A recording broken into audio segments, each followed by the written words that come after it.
commissioners, assistant commissioners of Maharashtra state, and special thanks to Sanjeev Kumar sir, our commissioner, and very special thanks to Mane sir, Ashish sir and Shaligram sir for giving me opportunity to share my views. तसं जर म्हटलं तर मी आज एक हसत खेळत आणि आपल्या भाषेत हा सेशन करण्याचा प्रयत्न करणार आहे. तर त्याआधीच मी तुम्हाला सर्वांना एक विशेष विनंती करतो कि मेरी भाषा पे मत जाओ, मेरी भावनाओं को समझो. ये बहुत इम्पॉर्टंट है क्योंकि आवाज येते माझी?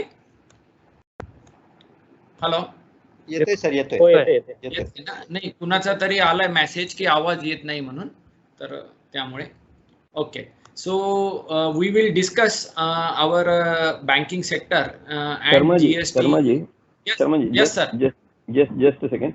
You don't need to look into these complaints or these messages. Our experts, our technical team will look into it. You can just keep on guiding us.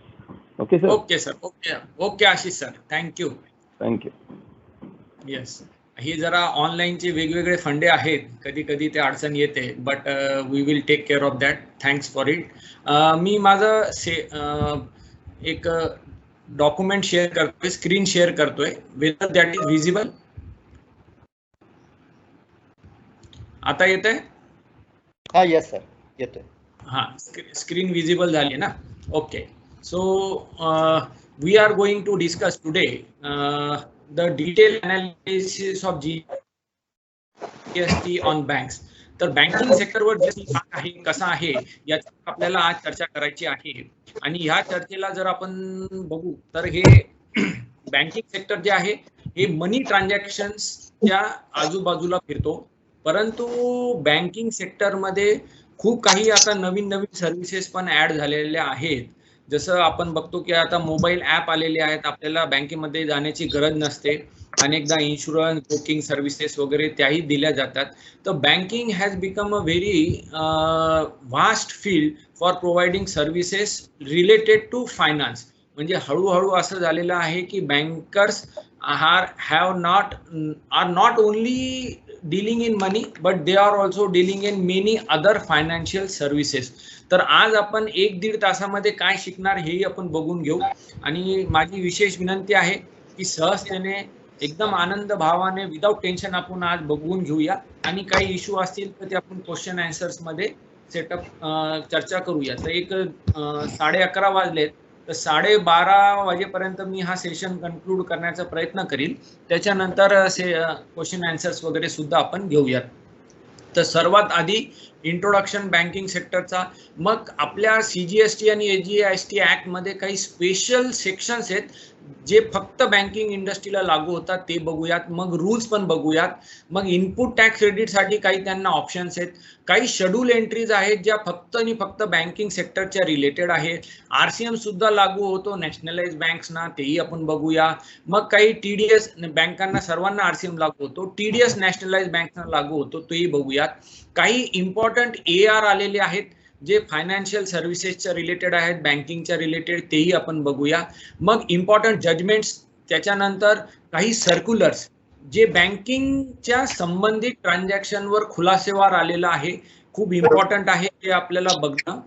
त्याच्यानंतर FAQ related to banking sector आपण बघूया, कारण की जेव्हा GST introduce झाला होता तर या सेक्टरवर पूर्ण एक FAQs आलं होतं. त्या FAQतून काही निवडक प्रश्न आपण उचललेले जे आपल्याला अनेकदा डिपार्टमेंटच्या तर्फे जेव्हा आपण ऑडिटला जातो किंवा आपण नोटिसेसच्या कंप्लायन्ससाठी माहिती मागवतो तर तेव्हा आपल्याला ते कामाला येईल. आणि हा एक मोठा मुद्दा आणि मेन मुद्दा आहे पुढे, input service distributor versus cross charge. म्हणजे हे काय आहे भानगड, की ISD का क्रॉस चार्ज का काय करावं काय करू नये हे पण आपण चर्चा करूया, कारण की याच्यावर मला काही प्रश्न आलेली आहेत. त्या प्रश्नांची उत्तरे पण आपण याच्यामध्ये शोधूयात. त्याच्यानंतर मग चेकलिस्ट आहे, ऑडिटरला काय अपेक्षित आहे बँकर्सला बँकिंग रिलेटेड GST चेक करताना, नंतर कन्क्लुजन. तर असा हा आपला पूर्ण प्रवास आहे. So let's start our discussion with this. आणि आज आपण ऑनलाईन सेशन करत आहोत कारण की टेक्नॉलॉजीची खूप मोठी वाढ झालेली आहे. त्यामुळे हे सगळं शक्य झालेले आहे आणि आता बँकिंग सेक्टर सुद्धा कम्प्लिटली ऑनलाईन झालेलं आहे. आपल्याला बँकेमध्ये जाण्याची पण गरज पडत नाही. तर आता ह्या बँकिंग सेक्टरच्या कॉम्प्युटरायझेशनमुळे खूप आपल्याला वेगवेगळ्या एक ट्रान्झॅक्शन बघायला मिळतात आणि त्या ट्रान्झॅक्शन कुठून उत्पन्न झाल्यात, म्हणजे what is the place of supply, who is the recipient of service, who is the supplier of service, असे चिकार प्रश्न आपल्या मनामध्ये येतात. तर या ऑनलाईन बँकिंगमुळं हे जग खूप छोटं झालेलं आहे आणि आपण बघतो की बसल्या बसल्या आपण जेव्हा आपले अकाउंटिंग बँकिंग करतो तर आपल्याला शेअर मार्केट पण होते, त्याच्यामध्ये एफडीज वगैरे पण आपण बनवू शकतो, एका बँकेतून दुसऱ्या बँकेकडे आपण फंड ट्रान्सफर करतो, आपण जगामध्ये कुठेही पैसे पाठवू शकतो, क्रेडिट कार्ड्स वगैरे हे पेमेंट्स याच्यामध्ये येतात. तर बँकिंग सेक्टर आणि फायनान्शियल इन्स्टिट्यूशन्स, ज्याला फिनटेक सेक्टर आपण म्हणतो, म्हणजे फायनान्शियल टेक्नॉलॉजीज या सेक्टरवर खूप प्रभाव झालेला आहे त्याचा. कारण की याच्यामध्ये फायनान्शियल सर्व्हिसेस दिल्या जातात, सोबत लेंडिंग अँड बॉरोइंग, म्हणजे जे आपलं ऑर्थोडॉक्स बँकिंग आहे, जे आपण म्हणतो की एफडी जाऊन बनवणे, सेव्हिंग बँक अकाउंट उघडणे, क्रेडिट करंट अकाउंट उघडणे, ते ऑपरेट करणे, ते तर आहेच. त्याशिवाय बाकी अजूनही खूप साऱ्या सर्व्हिसेस या बँकिंग सेक्टरमध्ये दिल्या जातात. तर भारतामध्ये काय आहे, एक जनरल स्ट्रक्चर, आरबीआय सर्वात वर आली जी रेग्युलेट करते याला, आणि मग याच्यामध्ये येतात नॅशनलाइज बँक, प्रायव्हेट बँक्स आणि कोऑपरेटिव्ह बँक्स. आता कोऑपरेटिव्ह बँक सुद्धा आरबीआयच्या अंडरमध्ये आलेल्या आहेत. आणि आपल्या जीएसटी साठी आपल्याला या बायफर्केशनची गरज नाही, परंतु अनेकदा जेव्हा आपण चेकिंग करायला जाऊ तर आपल्याला हे बघणं खूप गरजेचं आहे की आपण कोणत्या बँकेचं करतोय, नॅशनलाइज बँकेचं करतोय का ऑडिट, किंवा आपण प्रायव्हेट बँकेचं करतोय का कोऑपरेटिव्ह का. कारण की कोऑपरेटिव्ह बँकिंग मध्ये मॅनेजमेंट ही एक छोटी राहील, त्याचा एक दायरा छोटा राहील. प्रायव्हेट बँकमध्ये हा एक वेगळा धर्तीवर राहील, एक कंपनी जसे चालते तशी ते प्रायव्हेट बँक चालेल. नॅशनलाइज बँक एक आपलं गव्हर्नमेंट डिपार्टमेंट, गव्हर्नमेंट ऑफिसेस जसं असणार तसं चालणार. तर त्याचे डिसेंट्रलाइज पॉवर आहेत का सेंट्रलाइज पॉवर आहेत, हे सगळं बघणं आपल्याला खूप गरजेचं आहे. मग त्यांचे ऑफिसेस कोणकोणते राहतात. सेंट्रल ऑफिसेस राहतो जनरली, ज्याला आपण हेड ऑफिस म्हणतो, ते आपण कोण्याही एका स्टेटमध्ये असू शकतो. मग झोनल ऑफिसेस असतात आणि रिजनल ऑफिसेस असतात. जसं महाराष्ट्रामध्ये झोनल ऑफिस समजा नाशिकला असेल तर रिजनल ऑफिस हे औरंगाबादलाही असू शकते, हेड ऑफिस हे मुंबईला असू शकते. मग सिटी वाईज ब्रांचेस किंवा एका सिटीमध्ये सुद्धा अनेक ब्रांचेस असू शकतात. म्हणजे स्टेट बँक ऑफ इंडियाच्या 10-15 ब्रांचेस असू शकतात. एका सिटीमध्ये खूप ब्रांच म्हणजे अनेक ब्रांचेस असू शकतात. अशा वेगवेगळ्या स्ट्रक्चरनी आपल्याला हे चालतं. आणि आता एक नवीन पॅरामीटर याला जोडला गेलेला आहे, तो ग्रुप कंपनीज, फिनटेक कंपनी, ज्याला आपण नॉन बँकिंग सर्व्हिस कंपनीज म्हणतो, त्या सुद्धा याच्यामध्ये मर्ज होतात. कारण की सॉफ्टवेअर दुसरी कंपनी चालवते, इन्शुरन्सचा कधी कधी दुसरा एखादी कंपनी बिझनेस करते, म्युच्युअल फंड मध्ये दुसरी, शेअर ब्रोकिंग मध्ये तिसरी कंपनी, असं मिळूनही याच्यामध्ये काम केले जाते. तर ते पण आपल्याला बघणं गरजेचं आहे की रिलेटेड पार्टीज आणि डिस्टिंक्ट पर्सन मध्ये ते येतात का.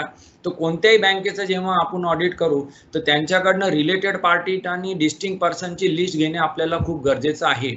आणि सर्वात मेन इम्पॉर्टंट जो आहे तो आहे सॉफ्टवेअर ऑफ बँकिंग.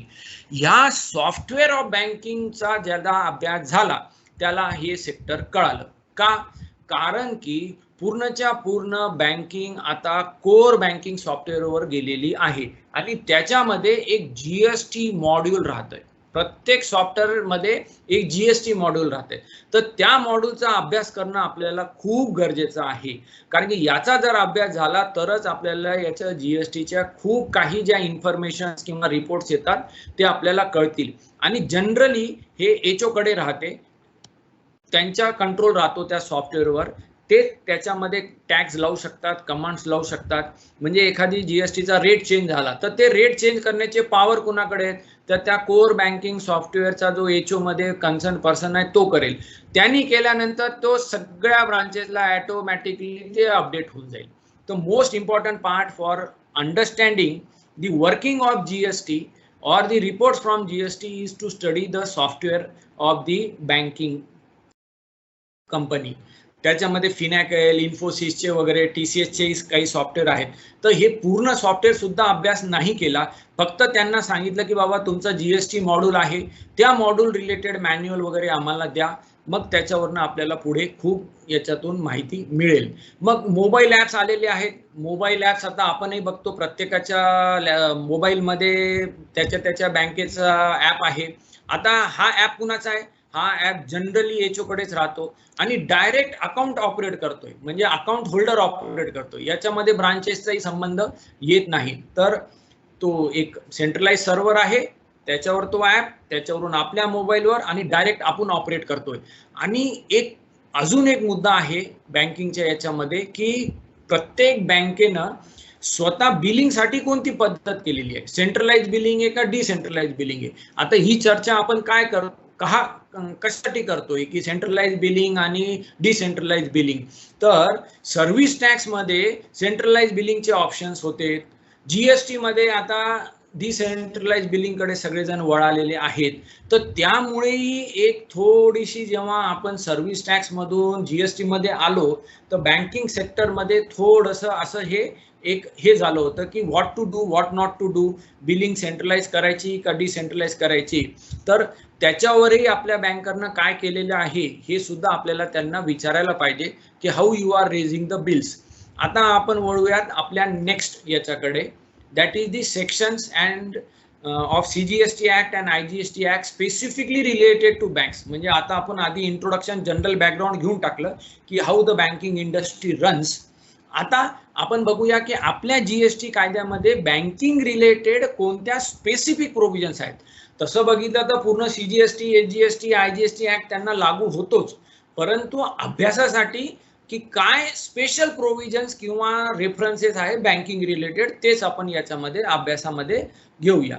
तर सर्वात आधी जेव्हा इथे आपण बघतो तर याच्यामध्ये आहे गुड्सची डेफिनेशन.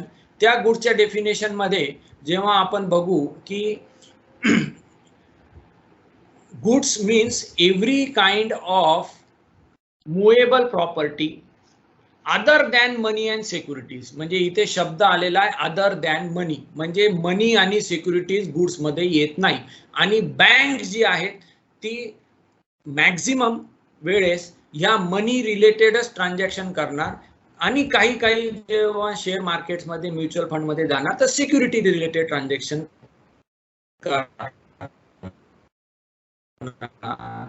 तर गुड्सच्या डेफिनेशन मूवेबल प्रॉपर्टी कधी येईल, जेव्हा ऑप्शन मध्ये ते प्रॉपर्टीज विकणार की गाड्या उचलून विकल्या किंवा त्यांनी काही मूवेबल असेट्स फ्रीज केल्या मग त्यांनी त्या ऑप्शन मध्ये विकल्या, तर तेव्हा त्यांचं संबंध गुड्सच्या संबंधी येतील. तर money is not goods, securities is not goods. आता what is mean by money, त्याची पण आपल्या GST ॲक्ट मध्ये डेफिनेशन आहे 272 सबसेक्शन 75. तर मनी याच्यामध्ये दिलंय Indian legal tender or any foreign currency cheque, promissory note, traveller cheque वगैरे वगैरे, or any other instrument recognised by RBI. हा खूप मोठा आणि खूप इम्पॉर्टंट शब्द आहे, रिकॉग्नाइज्ड बाय RBI. आणि when used as a consideration to settle the obligation or exchange the Indian legal tender of another denomination. आता ह्या मनी टर्म साठी आपण इथे का चर्चा करतोय एवढी, तर सर्व रिस्पेक्टेड मेंबर्सला मला इथे एक पुढे येणारा जो एक ट्रान्झॅक्शन आहे किंवा ऑलरेडी झालेलं ट्रान्झॅक्शन आहे त्याच्यावर सुद्धा तुमचं मला एक इथे एक हायलाइट करायचं आहे, and that is Bitcoin. What will happen in case of Bitcoin? हा सर्वात मोठा debatable issue. Whether Bitcoin is a money? No. If Bitcoin is not a money, then what is it? Then it will go into definition of goods. मग तो goods आहे तर मग त्याच्यावर GST लागेल. किती सिक्युरिटी आहे, आता खाली आपण बघूया की सिक्युरिटी. तर सिक्युरिटीज मध्ये काय दिलंय, security shall have meaning as assigned by securities contract regulation act. तर आता बिटकॉइन हा सिक्युरिटीजचा कॉन्ट्रॅक्ट मध्ये आहे का. आता शेअर्स, डिबेंचर्स हे येतात. RBI नी अजून याला लीगल टेंडर म्हणून रिकॉग्नाइज केलेलं नाहीये, तर सध्या खूप मोठ्या प्रमाणावर डिबेट चालू आहे, what will happen for the transactions of bitcoins. हे फक्त तुमच्या रेफरन्ससाठी मी इथं घेतलंय की फ्युचरमध्ये काय येणारे प्रश्न आहेत आपल्या बँकिंग सेक्टरमध्ये किंवा नॉन फायनान्शियल सेक्टरमध्ये म्हणू आपण. Now we come down to next सर्व्हिसेसच्या डेफिनेशन मध्ये. सर्व्हिसेसच्या डेफिनेशन मध्ये services mean any thing other than goods, money and securities but includes activity related to, म्हणजे हा शब्द खूप इम्पॉर्टंट आहे, activity related to use of money or its conversion in cash or any other mode for any form of currency or denomination to another form of currency or denomination for which a separate consideration is charged. आणि इथेच आपल्या banking सर्व्हिसेसचा उल्लेख येतो तो services मध्ये. म्हणजे मनी आणि security जे आहे ते येणार नाही सर्व्हिसेस मध्ये आणि गुड्स मध्ये पण ते येणार नाही, परंतु त्याच्या ज्या ऍक्टिव्हिटीज केल्या जातात, म्हणजे समजा आता रुपी दिलाय आणि आपण डॉलर खरेदी केला, त्या डॉलर खरेदी करण्यासाठी काही चार्जेस गोळा केले, separate consideration is charge for activities related to use of money, तर त्या बँकिंग आणि फायनान्शियल सर्व्हिसेस होणार. मग त्याच्यावर जीएसटीची लायबिलिटी येणार. आता स्पेसिफिक सर्व्हिसेसच्या डेफिनेशन मध्येच घेण्यात आलेलं आहे बँकिंगच्या सर्व्हिसेसचा रेफरन्स. मग पुढे sir arranging transaction in securities is also covered services मध्ये. आता वळूया आपण नेक्स्ट सेक्शन 12 मध्ये. Section 12 is place of supply. आता इथे बँकिंग रिलेटेडचं काय इम्पॉर्टंट दिलेलं आहे की place of supply of services where location of the, पण बँक खातं कुठे, मुंबईला, तर मग मुंबईच माझी प्लेस ऑफ सप्लाय होईल, कारण की बँकर माझा रेकॉर्ड कुठचा आहे, मुंबईच्या घरचा, जरी मी आहे कुठे, दिल्लीला. तर असं खूप इम्पॉर्टंट आहे आपल्याला की what is the address on record. आणि अनेकदा जे जीएसटीचे जे काही रजिस्टर्ड पर्सन्स असतील, जसं करंट अकाउंट होल्डर किंवा टर्म लोन घेतलेले लोक किंवा काही शेअर्स वगैरे करणारे, ते आपल्या जीएसटीचाही पत्ता देणार. तर तो जीएसटीचा जो काही रजिस्टर्ड ऍड्रेस राहील आपल्या रजिस्ट्रेशन सर्टिफिकेटचा, तोच बँकर तिथे टाकणार. म्हणजे ती प्लेस ऑफ सप्लाय साठी आपल्याला कॅल्क्युलेट करायला सोपं जाईल. The address which is available with the banker that will define the location of the supplier and recipient. आणि जर नंबर असेल तर B2B मध्ये जाईल, नसेल तर B2C मध्ये जाईल. तर इथे आपल्याला ते एकदा बघून घेणे, कधी कधी टेस्ट चेक म्हणून, की what is the address on record of the bank, हे गरजेचं आहे. आणि जनरली हे काम कोण करणार, ब्रांचेस करणार, कारण की मॅक्झिमम सर्व्हिसेस या ब्रांचेस मधून दिल्या जातात आणि ब्रांचेस मध्येच तो ऍड्रेस ठेवला जातो. तर मुंबईमध्ये आपण आहोत, ब्रांच सुद्धा मुंबईमध्ये आहे, म्हणजे CGST आणि SGST ट्रान्झॅक्शन झाली. जरी आपण पोस्टेड दिल्ली असलो तरी. तर असं हे आपल्याला एक इम्पॉर्टंट अनालिसिस येतं. Next is section 30, that is of place of supply. आता हे कुठे आहे, location of the supplier or the location of the recipient is outside India. म्हणजे भारताच्या बाहेर. तर इथे दिलेलं आहे services supplied by banking company or financial institution or a non banking financial company to account holder.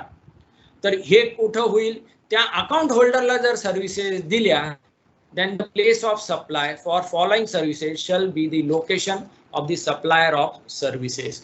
म्हणजे बँक कुठं आहे, HDFC बँक कुठे आहे, मुंबईला, परंतु तिथे अकाउंट उघडले आणि तो अकाउंट होल्डर कुठे राहतोय, तो गेलाय दुबईला.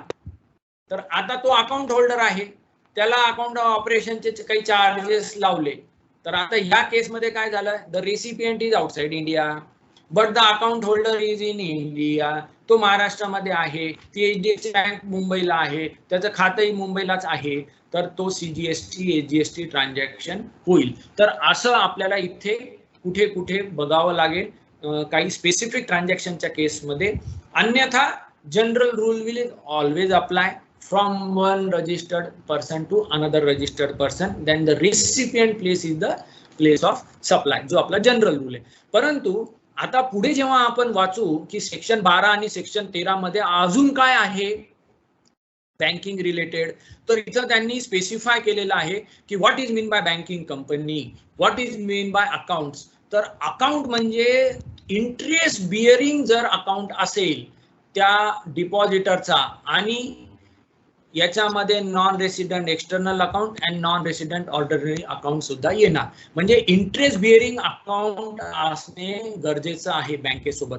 आता जनरली तुम्ही आम्ही सगळे तिथे सेव्हिंग अकाउंट उघडणार, करंट अकाउंट उघडणार, त्याच्यावर इंटरेस्ट पर्सेंटेज राहतो. कुठे कुठे काही स्पेसिफिक ट्रेडिंग ऑफ शेअर्स किंवा इन्शुरन्स वगैरे काही सर्व्हिसेस बँक सुद्धा देत असेल तर तिथं ते अकाउंटच्या डेफिनेशन मध्ये येणार नाही. They will go into the registered recipient definition आणि accordingly they will be treated. Now next important is banking company. Who is banking company? आपण बँकिंगचं बघतोय पण प्रत्येक कंपनी ही बँकिंग कंपनी नसणार. ज्याच्याकडे लायसन्स आहे जे 45A च्या हिशोबाने त्याची मिनिंग आहे आणि रिझर्व्ह बँक ऑफ इंडियानी त्यांना ते दिलेलं असेल तरच ती बँकिंग कंपनी. आता बँकिंग कंपनी सोबत जेव्हा आपण CGST ऍक्ट वगैरे हे सगळं वाचतो, अजून 2 नावं आपल्याला मिळतात जिथं जिथं तुम्ही बँकिंग संबंधी बघणार. जसं आता इथे बघा सेक्शन 13 मध्ये काय, बँकिंग कंपनी और अ financial institution or a non banking financial institution, म्हणजे 3 प्रकारच्या इन्स्टिट्यूशनला या बँकिंग संबंधी. तर पहिली बँकिंग कंपनी म्हणजे आरबीआयच्या हिशोबाने. दुसरं फायनान्शियल इन्स्टिट्यूशन. फायनान्शियल इन्स्टिट्यूशन पण 45A ऑफ आरबीआयच्या हिशोबाने. आता फायनान्शियल इन्स्टिट्यूशनचं उदाहरण काय झालंय की आपलं जसं HDFC सध्या बँक आहे, पण आधी काय होती ती फायनान्शियल इन्स्टिट्यूशन घरासाठी लोन द्यायची, ते झाले. असे हे फायनान्शियल इन्स्टिट्यूशनचं होईल. MSFC समजा महाराष्ट्र गव्हर्नमेंटची झाली, परंतु that will also come if they have taken a licence from 45(1) under 45(1) of RBI. जसं आता अनेक आपण बघतो मुथूट फायनान्स मिळणार. तर जे काही इलिजिबल ITC आहे त्याच्या 50% त्यांनी घ्यावं दर महिन्याला आणि बाकी सोडून द्यावं. का? कारण की त्यांना तो रेशो काढायची गरजच नाही 42 आणि 43चा, की टॅक्सेबलवर किती, एक्झाम्प्टवर किती, प्रपोर्शनेट किती, काय, कारण की क्लिष्ट होईल. त्यामुळे त्यांना एकदम सोपं ऑप्शन दिलेलं आहे की तुम्ही 50% ITC घ्या.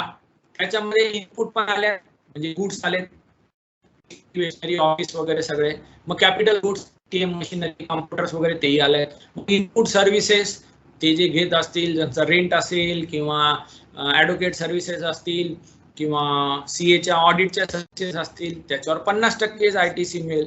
पण इथे एक स्पेशल दिलेलं आहे, provided that the restriction of 50% shall not apply to taxes paid on supplies made by one registered person to another registered person. म्हणजे काय, आता SBI आहे, पूर्ण भारतामध्ये त्यांच्या ब्रांचेस आहेत, प्रत्येक स्टेटमध्ये त्यांनी रजिस्ट्रेशन घेतलेलं आहे. आता महाराष्ट्रातून AP ला जर काही सर्व्हिसेस त्यांनी प्रोव्हाइड केल्या तर पॅन नंबर एकच आहे, तो one registered person to another registered person having same PAN. मग त्यांना हा 50%चा रूल अप्लाय होणार नाही. म्हणजे महाराष्ट्रातून जर त्या सर्व्हिसेस MP ला दिल्या, IGST लावून तिकडे देऊ, तर MP वाल्यांना त्याच्यावर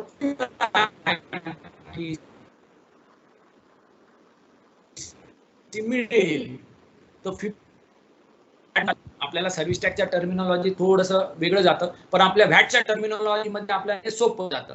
तर GST कायद्यामध्ये हे ब्रांच ट्रान्सफरच्या केसेसमध्ये ऍप्लिकेबल होईल, branch transfer of services. Now we move to next, that is section 51. What is this section 51? This is related to tax deduction at source. आता या TDSच्या केसमध्ये ते बँकेला कसं अप्लाय होईल? Yes, it will apply. कोणत्या बँकर्सला अप्लाय होणार? TDSच्या प्रोव्हिजन 51%च्या वर जिथे गव्हर्नमेंटची शेअर होल्डिंग आहे, इक्विटी मध्ये आहे किंवा कंट्रोल आहे, तशा पब्लिक सेक्टर अंडरटेकिंग्सला तो अप्लाय होतो. म्हणजे nationalised banks, they come under the government entity and TDS provisions will be applicable to them. आता एक सेक्शन 150 घेऊन ठेवलेलं आहे CGST मध्ये, obligation to furnish information return, but it is not yet operational. I think so, कारण की मला हे बघितण्यात नाही आलं की बाबा बँकरनी हा रिटर्न GST वाल्यांना द्यावा. आता त्याच्यामध्ये काय माहिती येईल काय नाही आपल्याला we don't know, but there is a section 150 number, obligation to furnish information return, म्हणजे बँकर कडनं पुढे इन्फॉर्मेशन मागवण्यात येईल आणि ती इन्फॉर्मेशन मग पुढे टॅक्स पेयरच्या केसेसमध्ये दुसरीकडे आपण वापरू शकतो. But it is related to banker म्हणून इथं घेतलंय. So need not be going in to thorough. Now let's go to the rules specifically related to the bank. So with due respect to all, me detail मध्ये बाकी section घेत नाहीये, परंतु banking sector रिलेटेडच घेतोय, कारण की आपल्याला पुढे वेळेचाही आपल्याला सगळं बघणं आहे, आपले इश्यूज पण रिझॉल्व्ह करणं आहे. त्या हिशोबाने आपण स्पेसिफिकली रिलेटेड टू बँक घेतोय. तर आता रूल 38 ITCचा आहे, त्याच्यामध्ये काय आहे बँकिंग कंपनीजच्या रिलेटेड. इथे त्यांनी जर ती ऑप्शन घेतली की इफ दे ऑप्ट, तर मग त्यांनी काय करायला पाहिजे की त्यांनी क्रेडिट अवेल करायचंय, त्यांनी नॉन बिझनेस साठी नाही करायचंय, सेक्शन 75च्या हिशोबाने पण सुद्धा मिळणार नाही. मग जे उरलेलं क्रेडिट आहे त्याच्यावर त्यांना 50%च क्रेडिट मिळेल, ते दर महिन्याला घ्यायचं आणि उरलेलं जे क्रेडिट राहील ते लॅप्स होईल. इलेक्ट्रॉनिक क्रेडिट म्हणजे ते रिफ्लेक्ट व्हायला पाहिजे. तर ही पूर्ण रूल 38 मध्ये आहेत. आता इम्पॉर्टंट आहे rule 47. What is this rule 47? Rule 47 is time limit for issuance of invoice. तर बँकर्सच्या केसमध्ये खूप अनेकदा गफलत होते की हा टॅक्स इनवॉइस इश्यू करणार का, मग इलेक्ट्रॉनिक इनवॉइसेसच्या प्रोव्हिजन त्यांना लागू होतात, मग ते टॅक्स इनवॉइस इश्यू करताय का डॉक्युमेंट इश्यू करताय का बिल ऑफ सप्लाय इश्यू करणार, कारण की त्या वेगवेगळ्या सर्व्हिसेस फायनान्शियल आणि बँकिंग इन्स्टिट्यूशन देणार. त्या प्रत्येक सर्व्हिसेससाठी त्यांना टॅक्सची चार्जेबिलिटी चेक करणे आणि त्या हिशोबाने इनवॉइस इश्यू करणे. तर इथे काय दिलेलं आहे की they can issue a invoice or any document in lieu thereof, म्हणजे इनवॉइस सोडून सुद्धा ते देऊ शकतात within 45 days of provision of service. Generally आपला 30 दिवसाचा टाइम आहे, पण यांना 15 दिवस एक्स्ट्रा दिलेलं आहे. अजून पुढे काय दिलेलं आहे त्यांना, further provided that banking company as may be notified by the government or other company, जर ते डिस्टिंक्ट पर्सनला सर्व्हिसेस देत असतील, म्हणजे काय, SBI Maharashtra providing services to SBI Madhya Pradesh, they may issue invoice before or at the time of such supplier record the same in his books of accounts or before expiry of quarter during which the supply was made. Very important thing. Branch ट्रान्सफरच्या केसमध्ये आपल्याला हे लक्षात घ्यावं लागेल. जसं SBI महाराष्ट्राने जर SBI MP ला बिल रेज केलंय, तर ते जेव्हा त्यांच्या बुक्स मध्ये रेकॉर्ड करणार तेव्हा ते इनवॉइस इश्यू करणार किंवा डॉक्युमेंट इश्यू करणार नसता दर क्वार्टरला. आता हे क्वार्टर का आलंय आपल्याला हे अंडरस्टँड करावं लागेल की बँकिंग सेक्टरमध्ये क्वार्टरली रिझल्ट्स जनरली ते पब्लिश करतात किंवा क्वार्टरली रिव्ह्यू होतो. RBI सुद्धा क्वार्टरली त्यांचे फायनान्शियल स्टेटमेंट मागवते. आता बँकर्सच्या केसमध्ये रोजच्या रोज डेबुक एंड होतो, रोजच्या रोज ट्रायल बॅलन्स टॅली होतो. कोर बँकिंग असल्यामुळे या सर्व्हिसेस त्यांच्या होतातच, परंतु क्वार्टरली त्यांना पूर्ण रिपोर्ट जनरेट करून ते द्यावे लागतात RBIला. तर त्यावेळेस ते जे काही ब्रांच ट्रान्सफरच्या ट्रान्झॅक्शन ते करत असतील आणि तेव्हा जर इनवॉइस इश्यू करत असतील तर time of supply will shift according to that, की ते क्वार्टरली सुद्धा करू शकतात. मंथली करण्याऐवजी दे कॅन इश्यू क्वार्टरली, म्हणजे बिफोर एक्सपायरी ऑफ क्वार्टर त्यांनी करून घेणे. हे खूप एक इम्पॉर्टंट त्यांनी सुविधा दिलेली आहे बँकिंग सेक्टरसाठी for the issue of invoice. Now next is rule 54. What is this rule 54? हे इनपुट सर्व्हिस डिस्ट्रीब्युटरच्या केसेसमध्ये आहेत.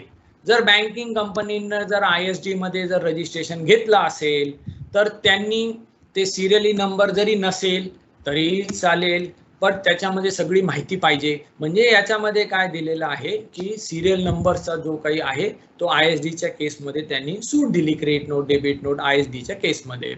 Now we come down to very important 54(2) rule.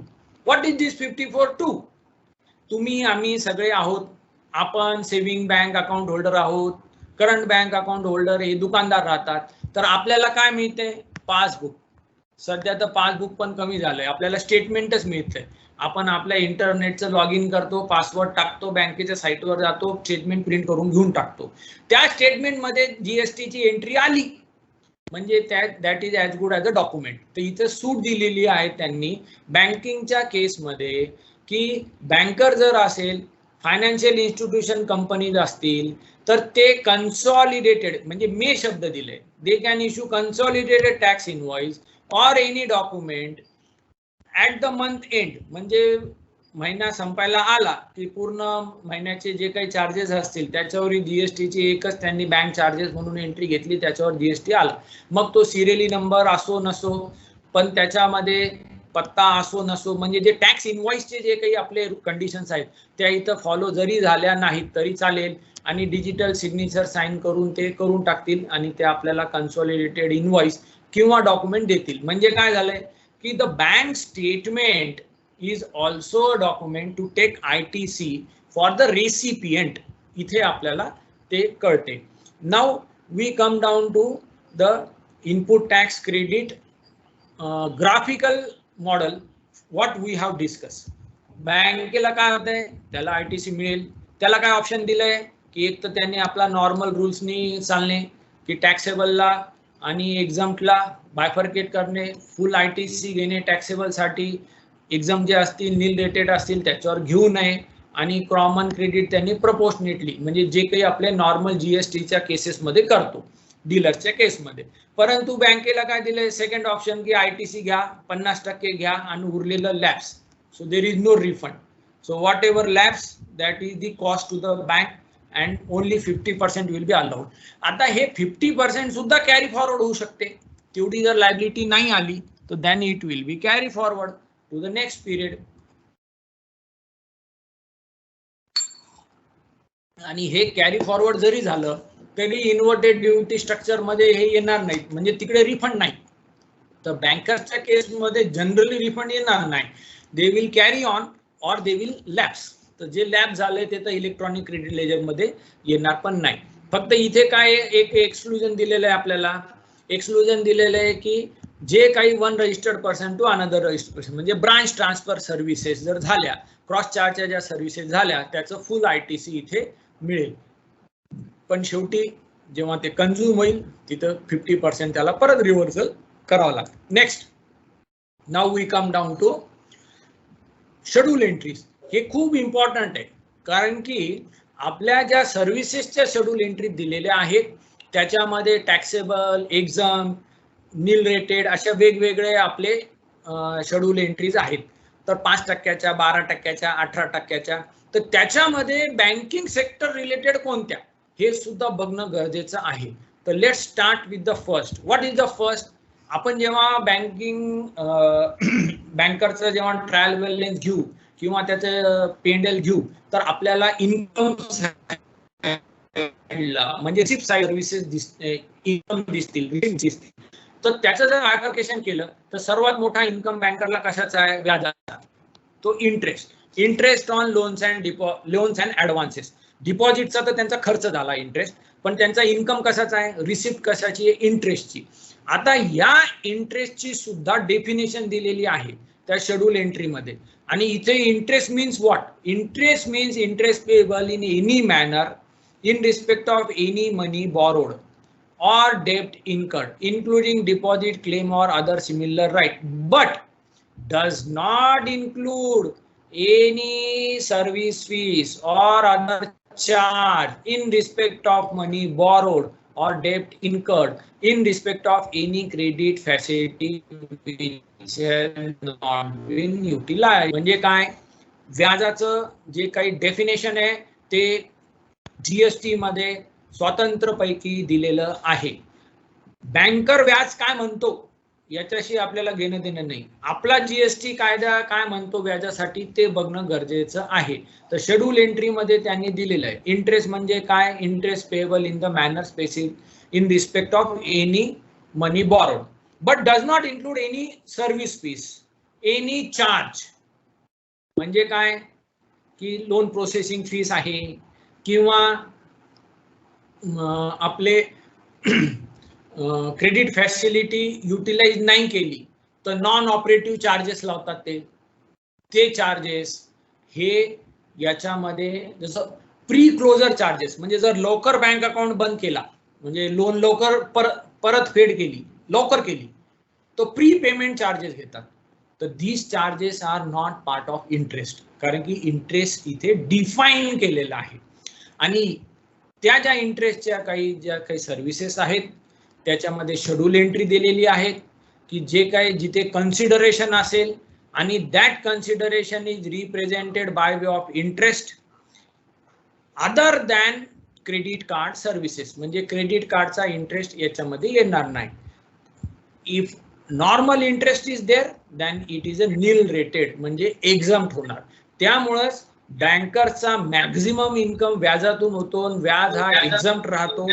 त्यामुळे त्यांना ते 50% ITCचं ऑप्शन दिलेलं आहे की दरवेळेस तुम्ही व्याजाचा प्रश्न येणार आणि अनेकदा मंथली व्याज चार्ज होतो क्वार्टरली होतो वेगवेगळे कंडिशन्स राहतात. तर त्याच्यातून बाहेर पडलेले आहेत की ऑप्शन देऊन टाका यांना 50% ते घ्या ITC एक्झम्प्ट इन्कम आणि नील रेटेड आणि टॅक्सेबल इन्कमचा इथे कमी प्रमाण त्यांनी घेतलंय. But for us for academical interest is nil rated, so maximum bankers are having nil exempt income more by way of interest.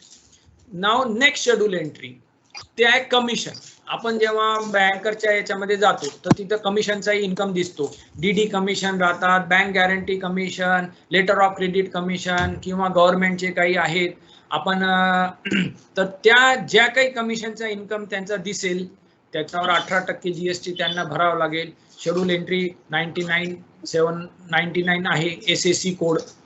Then bank engage in sale of third party product that is mutual funds in case of mutual fund agency business. सध्या bankers करतात ते shares मध्ये deal करतात mutual fund insurance policy सगळंच विकतात. तर या केसमध्ये जे काही त्यांना थर्ड पार्टी प्रोडक्टच्या ज्या सर्व्हिसेस प्रोव्हाइड केल्या त्याचा इन्कम झालाय तर त्याच्यावर 18% GST त्यांना भरावा लागेल. So that will be the taxable services. Then we come down to next acquiring bank. आता हे काय भानगड आहे ॲक्वायरिंग बँक.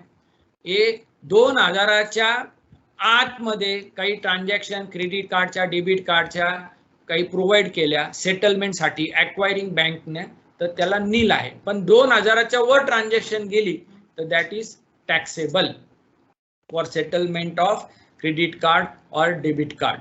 तर याच्यामध्ये ते acquiring bank means any financial institution or banking company or any other person who makes payment to the person who accept such card. म्हणजे ते पेमेंटसाठी वेगळं राहतं आणि बँक वेगळे राहते. जसं आता आपण master card American card city bank त्याचे कार्ड आहेत पण ते ICICI बँक HDFC बँक आहेत. तो हु इज ॲक्वायरिंग बँक ICICI बँक आणि card is of American card. तर असं ते पूर्ण क्रेडिट कार्डच्या केसमध्ये ॲक्वायरिंग बँकला इथे 2000 पर्यंत त्यांनी सूट दिलेली आहे. देन गव्हर्नमेंटच्या अटल पेन्शन योजना हे जर बँकर्स आता सध्या काय झालेलं आहे की इंडियन गव्हर्नमेंटनी आधार मोबाईल आणि बँक खातं हे अटॅच करण्याचं डिजिटलायझेशनचं खूप मोठं आत्मनिर्भर भारतचं स्वप्न घेतलेलं आहे आणि त्याच्या हिशोबाने कामही सुरू आहे. तर आता हे अटल पेन्शन योजना त्याच्यामध्ये हे सुद्धा बँकर्सच्या थ्रू रन होते. त्याचं जे काही सर्व्हिसेस प्रोव्हाइड केलेल्या आणि त्याचं जे काही कॉन्ट्रीब्युशन आणि कलेक्शन येणार आहे बँकरला त्याच्यावर nil no tax on them because it's from the government side. Then services by way of collection or contribution under pension scheme of the state government. म्हणजे स्टेट गव्हर्नमेंटचे पेन्शन स्कीम असतील तिथेही nil rate of tax राहील if the bankers have any service income from that collection or contribution of the pension scheme of the state government. मग next schedule entry कोणती आहे बँकरच्या संबंधी? बँकर्स मध्ये आपल्याला अजून एक टर्मिनॉलॉजी लक्षात घ्यावी लागेल, urban banking and rural banking. Rural मध्ये बँक बँकिंग रुजावी म्हणून एक कन्सेप्ट त्यांनी डेव्हलप केला आहे, बँकिंग फॅसिलिटी किंवा बँकिंग करस्पॉन्डंट. आता ह्या केस मध्ये काय होतं, बाय दी फॉलोइंग पर्सन्स, म्हणजे कुणी सर्व्हिसेस दिल्या, या बँक फॅसिलिटेटरनी आणि करस्पॉन्डंटनी सर्व्हिसेस दिलेल्या ब्रांचेससाठी. अर्बन ब्रांच असेल तर ऍप्लिकेबल होणार नाही, urban branch is taxable. Rural banker असेल तर मग ते नील राहील. म्हणजे काय की त्या बिझनेस फॅसिलिटेटर आणि बिझनेस करस्पॉन्डंटच्या सर्व्हिसेस जर रुरल बँक अकाउंट ओपनला जर दिल्या तर that is nil, otherwise it is taxable. Then services by a banking company to basic saving bank deposit account holder under Pradhan Mantri Jan धन योजना, त्यालाही नील मध्ये टाकलंय. म्हणजे जनधन योजनेचे जे काही सर्व्हिसेस आहेत त्याला जर काही बँकरला मिळाले गव्हर्नमेंट कडनं तर त्यालाही नील राहणार. मग अदर टाइप्स ऑफ इन्कम मिळणार, ज्याच्यामध्ये cheque issue charges, passbook, ATM, loan processing, account renewal, cash handling, commitment charges, RTGS, minimum balance, locker rent, broking, insurance services, त्याचा काही इन्कम असेल तर त्याच्यावर 18% जीएसटी आपल्याला भरावा लागेल. तर इंटरेस्ट आणि गव्हर्नमेंट स्पेसिफिक काही त्या लिमिटेड सर्व्हिसेस आहेत त्याला नील रेट आहे, बाकी 18% जीएसटी त्यांना लावावा लागेल. तर हे आपल्याला शेड्यूल एंट्री बघणे आणि त्या हिशोबाने त्याच्यावर कारवाई करणे गरजेचं आहे. आता इथे एक नोट की बँकिंग कंपनीकडे लायसन्स सुद्धा असू शकतो इन्शुरन्सचा, किंवा इन्शुरन्स कंपनीच्या त्या पॉलिसी स्वतः विकत असतील. या केस मध्ये जर त्यांच्याकडे बँकिंग चालू आणि बँकेच्या पण लागू होतील, आणि जर ते एजंट म्हणून काम करत असतील, म्हणजे they don't have there insurance business company but they are acting as agent. मग एजंट जर असेल तर आरसीएम मध्ये समोरचा टॅग तर तेवढं आपल्याला इथे बघावं लागेल. बँक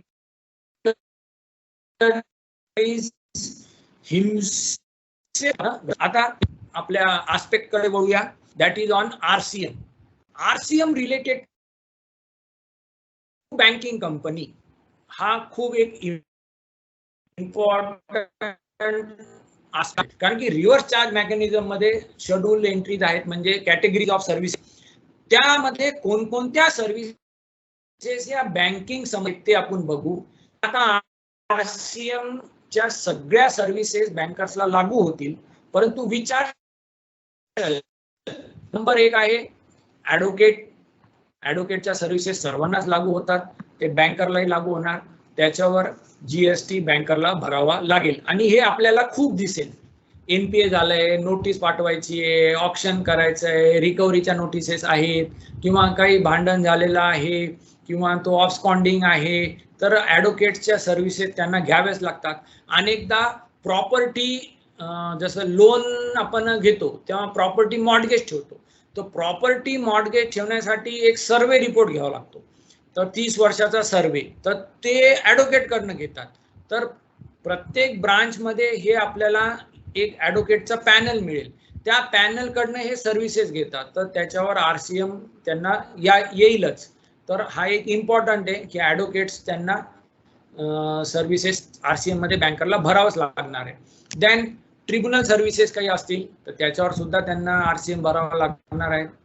ते ट्रिब्युनल सर्व्हिसेस कोणत्या, हे जसं वन टाइम सेटलमेंट आहे, फायनान्शियल रिकव्हरी ट्रिब्युनल्स आहे तिथे.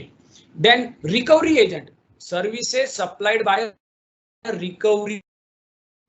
हे काय कन्सेप्ट आहे की जसं गाडी उचलून आणतात त्यांना पैसे देतात फॉर व्हेकल्स वगैरे, ते हे जे काही एजंट्स आहेत ते स्वतः टॅक्स भरणार. तर इथे बँकिंग लागेल. म्हणजे काय झालं, बँकरच्या केसमध्ये जर रिकव्हरी एजंटच्या सर्व्हिसेस बँकरनं घेतल्या तर त्याला स्वतःला आरसीएम मध्ये टॅक्स भरावा लागेल for the that banking company. Then DSA. What is this concept of DSA? Direct selling agent. आता आपण बघतो अनेकदा की हिरो होंडा, TVS हे खेड्यापाड्यामध्ये सुद्धा टू व्हीलरचे शोरूम लावतात. तर तिथे काय होतं की ते लोन प्रोसेस करतात की गाडी घेण्यासाठी लोन. तर बजाज फायनान्स आहे, SBI आहे, HDFC आहे, ICICI बँक. तर त्यांचे तिथे शाखा नसते बँकेची, तर ते डायरेक्ट सेलिंग एजंट राहतात. ते तिथेच ते पूर्ण त्यांचे प्रोसेस करणार आणि त्यांना गाडी पण देणार आणि सर्व्हिसेस पण देणार बँकरला. तर हे इंडिव्हिज्युअल जर असेल तो तर बँकिंग कंपनीनी स्वतः आरसीएम मध्ये ते टॅक्स भरायचं. म्हणजे जर बँकरनी DSA अपॉइंट केलेला असेल तर त्या DSA ला जे काही पैसे बँक देणार त्याच्यावर स्वतःला आरसीएम मध्ये भरावं लागेल. Then banking services or services provided by banking facilitator to a bank company.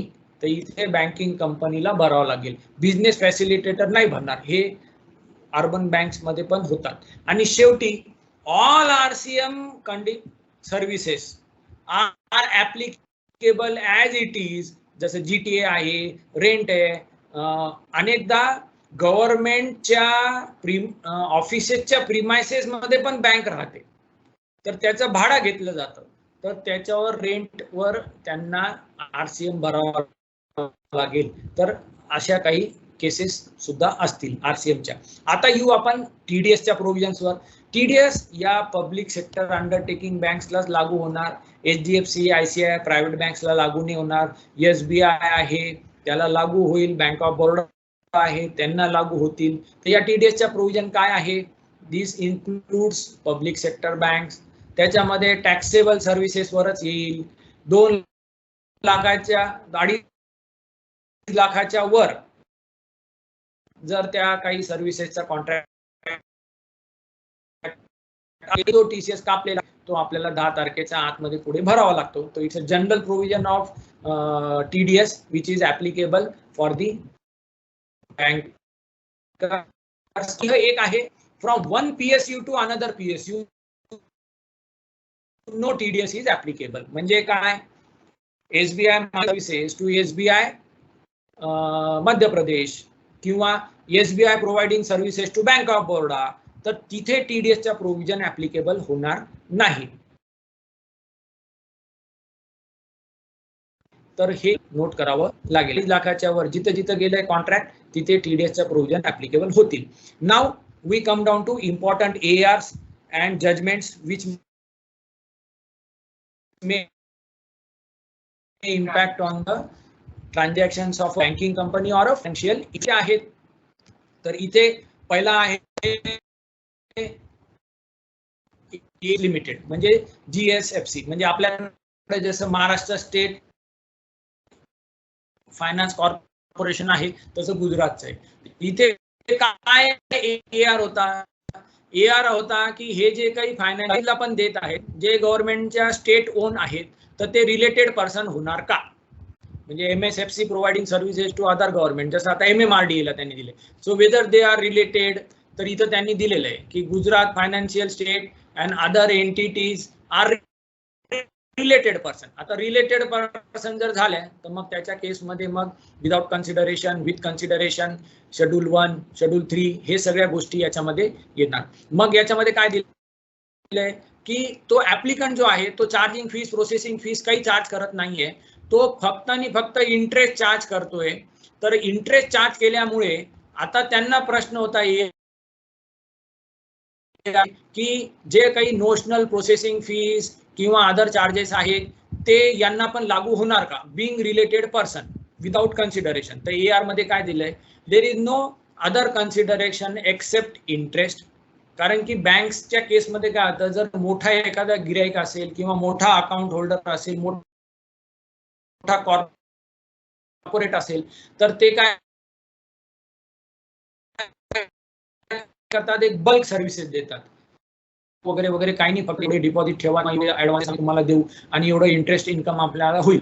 तर एक व्हीव्हीआयपी ट्रीटमेंट देतात. तर तसंच इथं रिलेटेड पार्टीची ट्रीटमेंट झाली आणि त्यांना फक्त व्याज लावण्यात आलं. तर इथं त्यांनी AR मध्ये असं दिलंय, being related person the value of consideration though it is not there but the matter here address is that की it's a interest which is the sole consideration hence is a exempt. म्हणजे त्या contract होता की आम्हाला interest मिळत आहे, त्यामुळं आम्ही या सर्व्हिसेस एक बल्क मध्ये देतो, इट्स अ कंपोजिट सप्लाय असं ते गृहीत धरून त्यांनी इथे त्याला एक्झम्पशन मध्ये टाकलंय. Next is the national banking मॅनेजमेंटचा AR आहे. त्याच्यात banking code and standard board of इंडियाचा आहे, तो आपल्या महाराष्ट्र स्टेटचा AR आहे. याच्यामध्ये काय होतं की banker national institute of bank मॅनेजमेंटला प्रत्येक बँक एक्सपेन्सेस किंवा ते रन होण्यासाठी कॉन्ट्रीब्युशन देतं. तर इथं काय दिलं होतं की the consideration received by national institute of banking management from RBI and other banks is nothing but a consideration for entire gambit of services supplied by them and GST is payable. म्हणजे bankers त्या इन्स्टिट्यूशनला पैसे देत होते आणि ती institution सर्वांना services देत होती. ते AR च्या अनुषंगी त्याला टॅक्सेबल केलेलं आहे. आता येऊ आपण एक इम्पॉर्टंट डायमर फायनान्शियल, मर्सिडीज बेन्झची जी कंपनी आहे त्यांचं एक फायनान्शियल इन्स्टिट्यूशन आहे, तर त्यांची फायनान्शियल कंपनी आहे. तर या केसमध्ये काय होतं की जी भारतातली कंपनी आहे त्याला मर्सिडीज बेन्झ जी कंपनी आहे ती त्या भारताच्या कंपनीला जे इंटरेस्ट आहे, जे कस्टमरला चार्ज होणार आहे ते रिड्यूस रेटनी तुम्ही द्या, फायनल कस्टमरला कमी चार्ज केला, कमी करा, आम्ही तुम्हाला सबवेन्शन देऊ. म्हणजे तुम्ही 12% चार्ज न करता तुम्ही 10% व्याज लावा, 2% आम्ही देऊ. तर इथं इंटरेस्ट सबवेन्शन होतं. तर तो इंटरेस्ट सबवेन्शन जो होता तो डायमर फायनान्शियल सर्व्हिसेस ला मिळत होता मर्सिडीज इंडियाकडनं. तर तो जो काही इंटरेस्ट मिळालेला होता त्याच्यावर GST चार्ज करा, बिंग अ मिसलिनियस सर्व्हिसेस 18%, असा हा AR आहे. आता प्रश्न आपल्या केसेसमध्ये कुठे येणार, आता जसं आता कोरोना रिलीफ आली, सुप्रीम कोर्टनी सुद्धा इथे इंटरव्हेंट केलं की नाही नाही नाही तुम्ही व्याजावर व्याज नका करू, चक्रवाढ व्याज नाही, व्याजामध्ये तुम्ही माफी द्या, कर्ज माफी योजना वगैरे बँकर्सला येतात. तर इथे काय होतंय की सबवेन्शन इंटरेस्टचा वगैरे जो आहे ना तो सेंट्रल गव्हर्नमेंट आणि स्टेट गव्हर्नमेंट कडनं येतो. मग तो जो पैसा मिळाला आहे बँकरला त्याच्यावर GST लागेल का? तर याच्या केसमध्ये subsidy is not a part of value of supply when it is received from the central government or the state government. म्हणून जो काही सबवेन्शन आहे it's a form of subsidy for the provision of services of interest. तर त्याच्यावर जसं अनुदान वगैरे येतात बँकेला तर त्याच्यावर GST लागणार नाही if there is a subsidy in form of the interest subvention. पण इथे ते डॉक्युमेंट्स बघणं आपल्याला गरजेचं आहे whether it is a subsidy or not. Then next is a Bajaj financial AR. हा खूप गाजलेला AR आहे. याच्यामध्ये काय होतं, महाराष्ट्र स्टेटचाच आहे, मग याच्यामध्ये अपील झाली, अपीलमध्ये ते रिझल्ट लागले, पण नंतर याच्यावर सर्क्युलर पण आले. जून 2019 मध्ये सर्क्युलर आले. तर what was the matter? Matter was of penal interest. किंवा उशिरा तुम्ही पैसे भरले तर मग त्यामुळे तो इंटरेस्ट आम्ही गोळा करू, पेनल इंटरेस्ट, तो EMI डिफॉल्ट केल्यामुळे. तर इथे ते चार्जेबिलिटी मध्ये AR ला घेतलं होतं की AR ने सांगितलं की penal charges are recovered from the borrower and they are taxable. परंतु नॉन ऍप्लिकेबिलिटी ऑफ GST चा सर्क्युलर आलंय, ते आपण नंतर खाली बघू. आणि या AR ला इथे ओव्हररूल करून टाकलंय त्यांनी. तर त्यामुळे ते आपल्याला इथे बघावं लागेल पुढे की it's a not applicable, means GST is not applicable on penal interest. ते खूप इम्पॉर्टंट आहे. पेनल इंटरेस्ट जर असेल it become part of interest and it's a part of interest, so it's a exam. Next AR गुजरातचा आहे, national dairy development corporation. की ते financial institution मध्ये येतात का? तर त्यांना फायनान्शियल इन्स्टिट्यूशन मध्ये ते येतात. त्या डेफिनेशनच्या हिशोबाने त्याला ते इथे त्यांनी घेतलंय, म्हणजे त्यांनाही बँकिंग सारखं सगळ्या कंडिशन्स लागू होणार. आता येऊ आपण important circulars related to banking sector. तर what are these circulars? Number 1 is a priority lending certificate, PSLC. ह्या जीएसटी मध्ये येणार का नाही येणार, तर इथं सर्क्युलर इश्यू केलंय 187 1 मार्च 2018चं सर्क्युलर आहे. तर इथं त्यांनी दिलेलं आहे आपल्या CBIC न, सेंट्रल बोर्ड ऑफ इनडायरेक्ट टॅक्सेसनं, की रिझर्व्ह बँक ऑफ इंडियाने FAQ काढलेला आहे.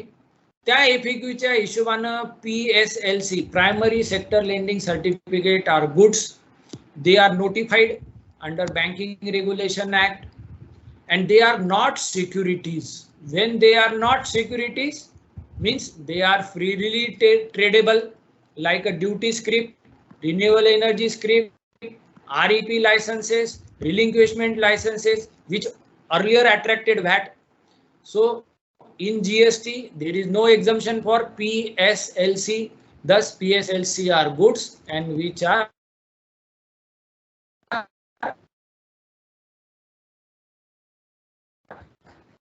टॅक्स इम्पॉर्टंट आहे. सर्टिफिकेट लागेल आणि सेलिंग अगर करणार PSLC ला तर त्याचा ITC ला बँकरला. Now next clarification that is of principal and agent relationship between bank and the auctioneer. अनेकदा बँक काय करते, गाडी उचलून आणणार मग त्याला ऑक्शन करणार. तो ऑक्शन करणाऱ्याचं आणि बँकरचं काय संबंध, ते प्रिन्सिपल आणि एजंट रिलेशनशिप येणार का, तर हा एक सर्क्युलर आलाय. त्याच्यामध्ये त्यांनी दिलेलं आहे की इनवॉइस कोण इश्यू करणार आहे, बँक करणार सक्सेसफुल बिडरला. मग या सिनारिओ मध्ये जो ऑक्शनर आहे तो फक्त सर्व्हिसेस देतोय, त्यामुळं तो एजंट होणार नाही आणि त्याला फक्त त्याच्या सर्व्हिसेसवर GST लागेल. He is not a agent. Auctioneer is a not a agent of the bank. Now next जो बजाज फायनान्सचा जो आपण AR बघितला त्याचा हा इम्पॉर्टंट सर्क्युलर आहे की इथे त्यांनी दिलेलं आहे की जो काही इंटरेस्ट चार्ज करतोय आपण किंवा ऍडिशनल इंटरेस्ट घेतोय, it doesn't fall into agreeing to do obligation or refrain from act or tolerate an act and thus it satisfies the interest definition and not as a schedule entry to separate schedule entry, so it is not taxable. Then next circular कोणता आहे, कोणती value घ्यायला पाहिजे GST काढण्यासाठी जर त्या banking facilitator किंवा त्या बँकिंग करस्पॉन्डंटनी सर्व्हिसेस दिल्या बँकिंग कंपनीला. तर इथं त्यांनी चक्क दिलंय की ज्या अमाऊंट तो बँकिंगचा जो काही आपला फॅसिलिटेटर आहे तो एंटायर अमाऊंट जो चार्ज करत असेल त्याच्यावर RCM लावावा.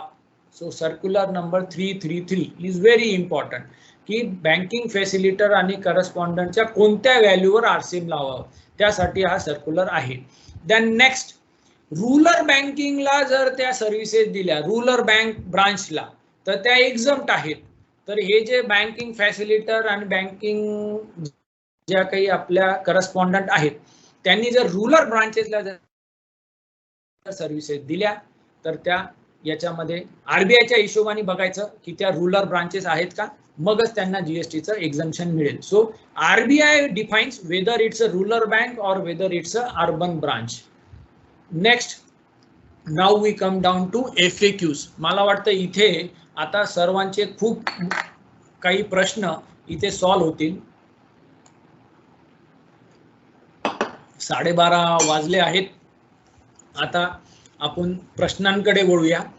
या प्रश्नांच्या नंतर मग आपल्याला ISD आणि रिव्हर्स चार्जवर आपल्याला चर्चा करायची आहे, क्रॉस चार्जवर, आणि त्याच्यानंतर मग आपण इथे एंड करूया. So within 10 to 15 minutes we will end our discussion here and then we will go for the question answers. आता FAQ बँकिंग सेक्टरवर डिटेल मध्ये सुरुवातीला जेव्हा GST आलं होतं तेव्हा CBIC ने काढलं होतं. त्याच्यातल्या काही निवडक प्रश्न आपण इथे आज घेणार आहोत. तर what are these questions related to banking which are important. आता पहिला प्रश्न काय आहे की बँकिंग कंपनीनं 100% ITC घ्यावा आणि तो त्यांनी त्याच्या टॅक्सेबल आउटवर्ड वर लावावा आणि उरलेल्या कॉमन वर 50% घ्यावा का, असा प्रश्न होता. तर इथं त्यांनी चक्क दिलंय की 17(4) काय सांगतोय की तुम्हाला असं करता येणार नाही. फक्त आणि फक्त one registered person to another registered person. म्हणजे काय की SBI Maharashtra to SBI MP जर असेल तर तिथे 100% मिळेल. अन्यथा तुम्ही जरी पुढे टॅक्सेबल सर्व्हिसेस देत असाल, जसं कमिशन आहे किंवा इन्शुरन्सचे आहे किंवा जे काही असते, त्याच्यावर को रिलेट करून तुम्ही 100% घेणं आणि कॉमनवर 50% काढणं असं नाही. तुम्ही जे काही इनपुट घेतलेलं आहे त्याच्यावर डायरेक्ट 50% करायचा आणि मग पुढे चालायचं. You cannot bifurcate that and go for 50% and some services for 100%. Only in case of same PAN म्हणजे ब्रांच ट्रान्सफरच्याच केसमध्ये 100% इथे ITC मिळेल टू द रेसिपिएंट. असा हा पहिला FAQ होता. खूप इम्पॉर्टंट FAQ आहे, शांततेत आपण वाचूया आणि त्याचा अनालाइज करूया, तर खूप काही प्रश्न इथे सुटून जातील. देन कोऑपरेटिव्ह बँक्स ज्या आहेत त्यांना RCM ऍप्लिकेबल होतो का लीगल सर्व्हिसेसवर, ते फायनान्शियल इन्स्टिट्यूशन मध्ये येतात का? तर यस, कोऑपरेटिव्ह बँकलाही RBI लायसन्स देत आहे, त्यामुळे तेही याच्यामध्ये येणार आणि त्यांना RCM ऍप्लिकेबल होणार. नेक्स्ट प्रश्न काय आहे की बँकेची प्रॅक्टिस आहे की ते बँक चार्जेस कलेक्ट करतात परंतु ते इनवॉइस देत नाहीत किंवा ते दर महिन्याला एकच एंट्री मारतात, हे बरोबर आहे का? तर इथे FAQ मध्ये दिलेलं आहे की रूल 54(2) हिशोबानं आणि रूल 46 हिशोबानं बँक बरोबर करत आहे. त्यांनी ते GSTR1 मध्ये एंट्री घ्यावी महिन्यातून एकदा बँक चार्जेसची आणि तो अपलोड करावा. इनवॉइस इश्यू जरी नाही केला पण पासबुक जरी असेल, स्टेटमेंट जरी असेल तर दॅट इज सफिशियंट. मग दुसरी एक क्वेरी होती की टाटाचा कार डीलर आहे, त्या कार डीलरला कॉन्ट्रॅक्ट एंटर केला आहे नॉन बँकिंग फायनान्शियल इन्स्टिट्यूशननं आणि त्यांना कमिशन दिलं जातं बँकेतर्फे त्या DSA ला, तर त्याच्यावर काय होईल? तर इथं त्यांनी दिलंय उत्तरात की डायरेक्ट सेलिंग एजंट जो काही असेल त्याला रिव्हर्स चार्ज मध्ये आपल्याला भरावंच लागेल आणि फॉरवर्ड चार्ज मध्ये तो भरेल जर तो कॉर्पोरेट असेल तर इथे इंडिव्हिज्युअल पर्सन होता तो, त्यामुळे तो DSA झाला आणि 18% बँकेला आणि त्या NBFC ला RCM मध्ये टॅक्स भरावा लागेल.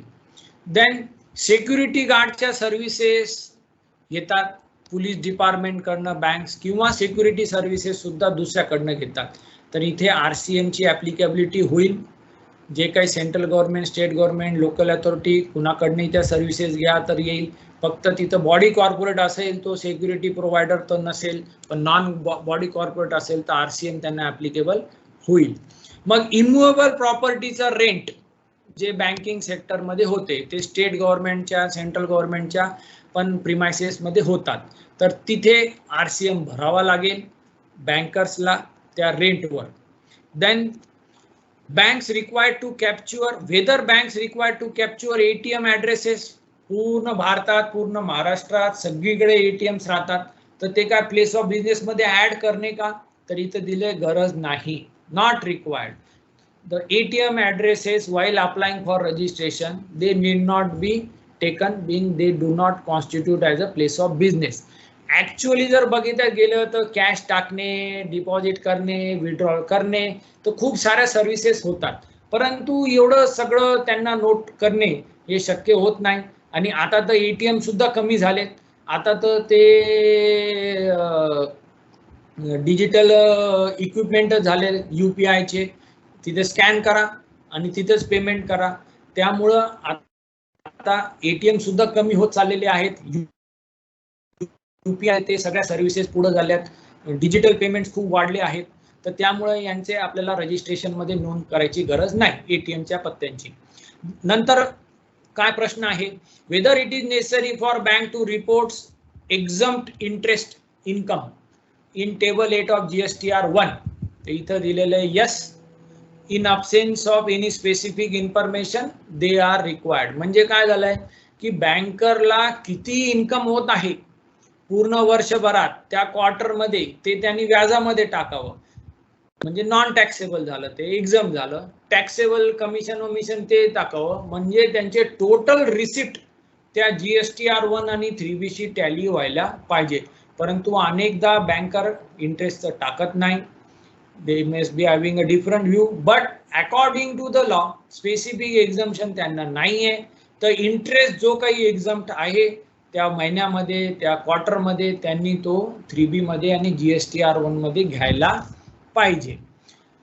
Then when banking company is not required to serial number of invoices documents, म्हणजे हे कधी आहे की त्यांनी ते इश्यू केलं तर इथे यांनी दिलेलं आहे की बँकिंग कंपनी जर बँकिंग ऑपरेशन करत असेल तर गोष्ट वेगळी आहे, परंतु जर ते इन्शुरन्स म्हणून काही सर्व्हिसेस देत असतील किंवा काही टॅक्सेबल सर्व्हिसेस देत असतील तर त्याच्यावर त्यांनी इनवॉइस डॉक्युमेंट नंबरिंग वगैरे ते देणे GSTR1 मध्ये टाकणे.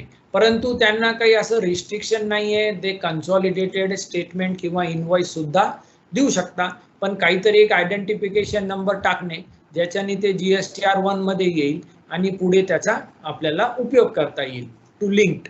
मग बँकांनाही RCM चे सेल्फ इन्व्हॉइसिंगचे नॉर्म्स ऍप्लिकेबल आहेत का, तर they may issue RCM for them, there is no problem self invoicing. मग पॉइंट ऑफ सेल मशीन्स आहेत ज्याला आपण ATMs म्हणतो, ते इक्विपमेंट्स इकडून तिकडे ट्रान्सफर होतात from one state to another state, branch transfer of capital goods, branch transfer of goods, आणि काही महाराष्ट्राच्या महाराष्ट्रात म्हणजे औरंगाबादवरून नाशिक, नाशिकवरून पुणे, पुणेवरून मुंबईला ट्रान्सफर होणार. तर जे काही आपल्या प्रोसिजर्स आहेत ते ट्रान्सफर ऑफ गुड्स म्हणजे डिस्पॅच नोटवर सेल्फ कन्झम्पशन साठी, मुवमेंट ऑफ इक्विपमेंट, रिपेअर्स जे काही आहे ते सप्लाय तर होणार नाही, परंतु ते नियम जे आहेत ते यांनाही ऍप्लिकेबल होतील. तर डिलिव्हरी चलनच्या बेसिसवर इकडून तिकडे रिजनल ऑफिस ब्रांचेस ते रिपेअर साठी ते मुवमेंट करू शकतात, तर त्यांना ते ऍप्लिकेबल होईल. देन बिल ऑफ सप्लाय, हे बँकेने एक्झाम सर्व्हिसेस साठी इश्यू करणं गरजेचं आहे का इंटरेस्ट साठी, तर त्यांना दिलं की गरजेचं नाही. Bill of supply exam services किंवा गुड साठी राहत आहे GST मध्ये, पण बँकरला इथं ते करायची गरज नाही. त्यांचा पासबुक, त्यांचा bank statement, interest certificate, that itself is sufficient. Now very important question which was addressed in FAQ. ITC is available to GST recipient procured from the third party and also directly used for the various distinct person. म्हणजे would input tax credit be available to a GST registrant through the service procured from the third party vendor are also directly used by various distinct person.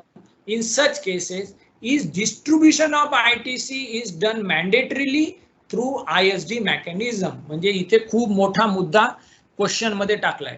काय question मध्ये टाकलाय की बाबा third party कडनं आपण काही services घेतल्या आणि त्या भारतातल्या वेगवेगळ्या ब्रांचेस मध्ये वेगवेगळ्या स्टेट मध्ये जात असेल तर त्या सर्व्हिसेस मग आम्ही ISD ने डिस्ट्रीब्यूट करावा मॅन्डेटरीली का आम्ही काय करावं या केस मध्ये.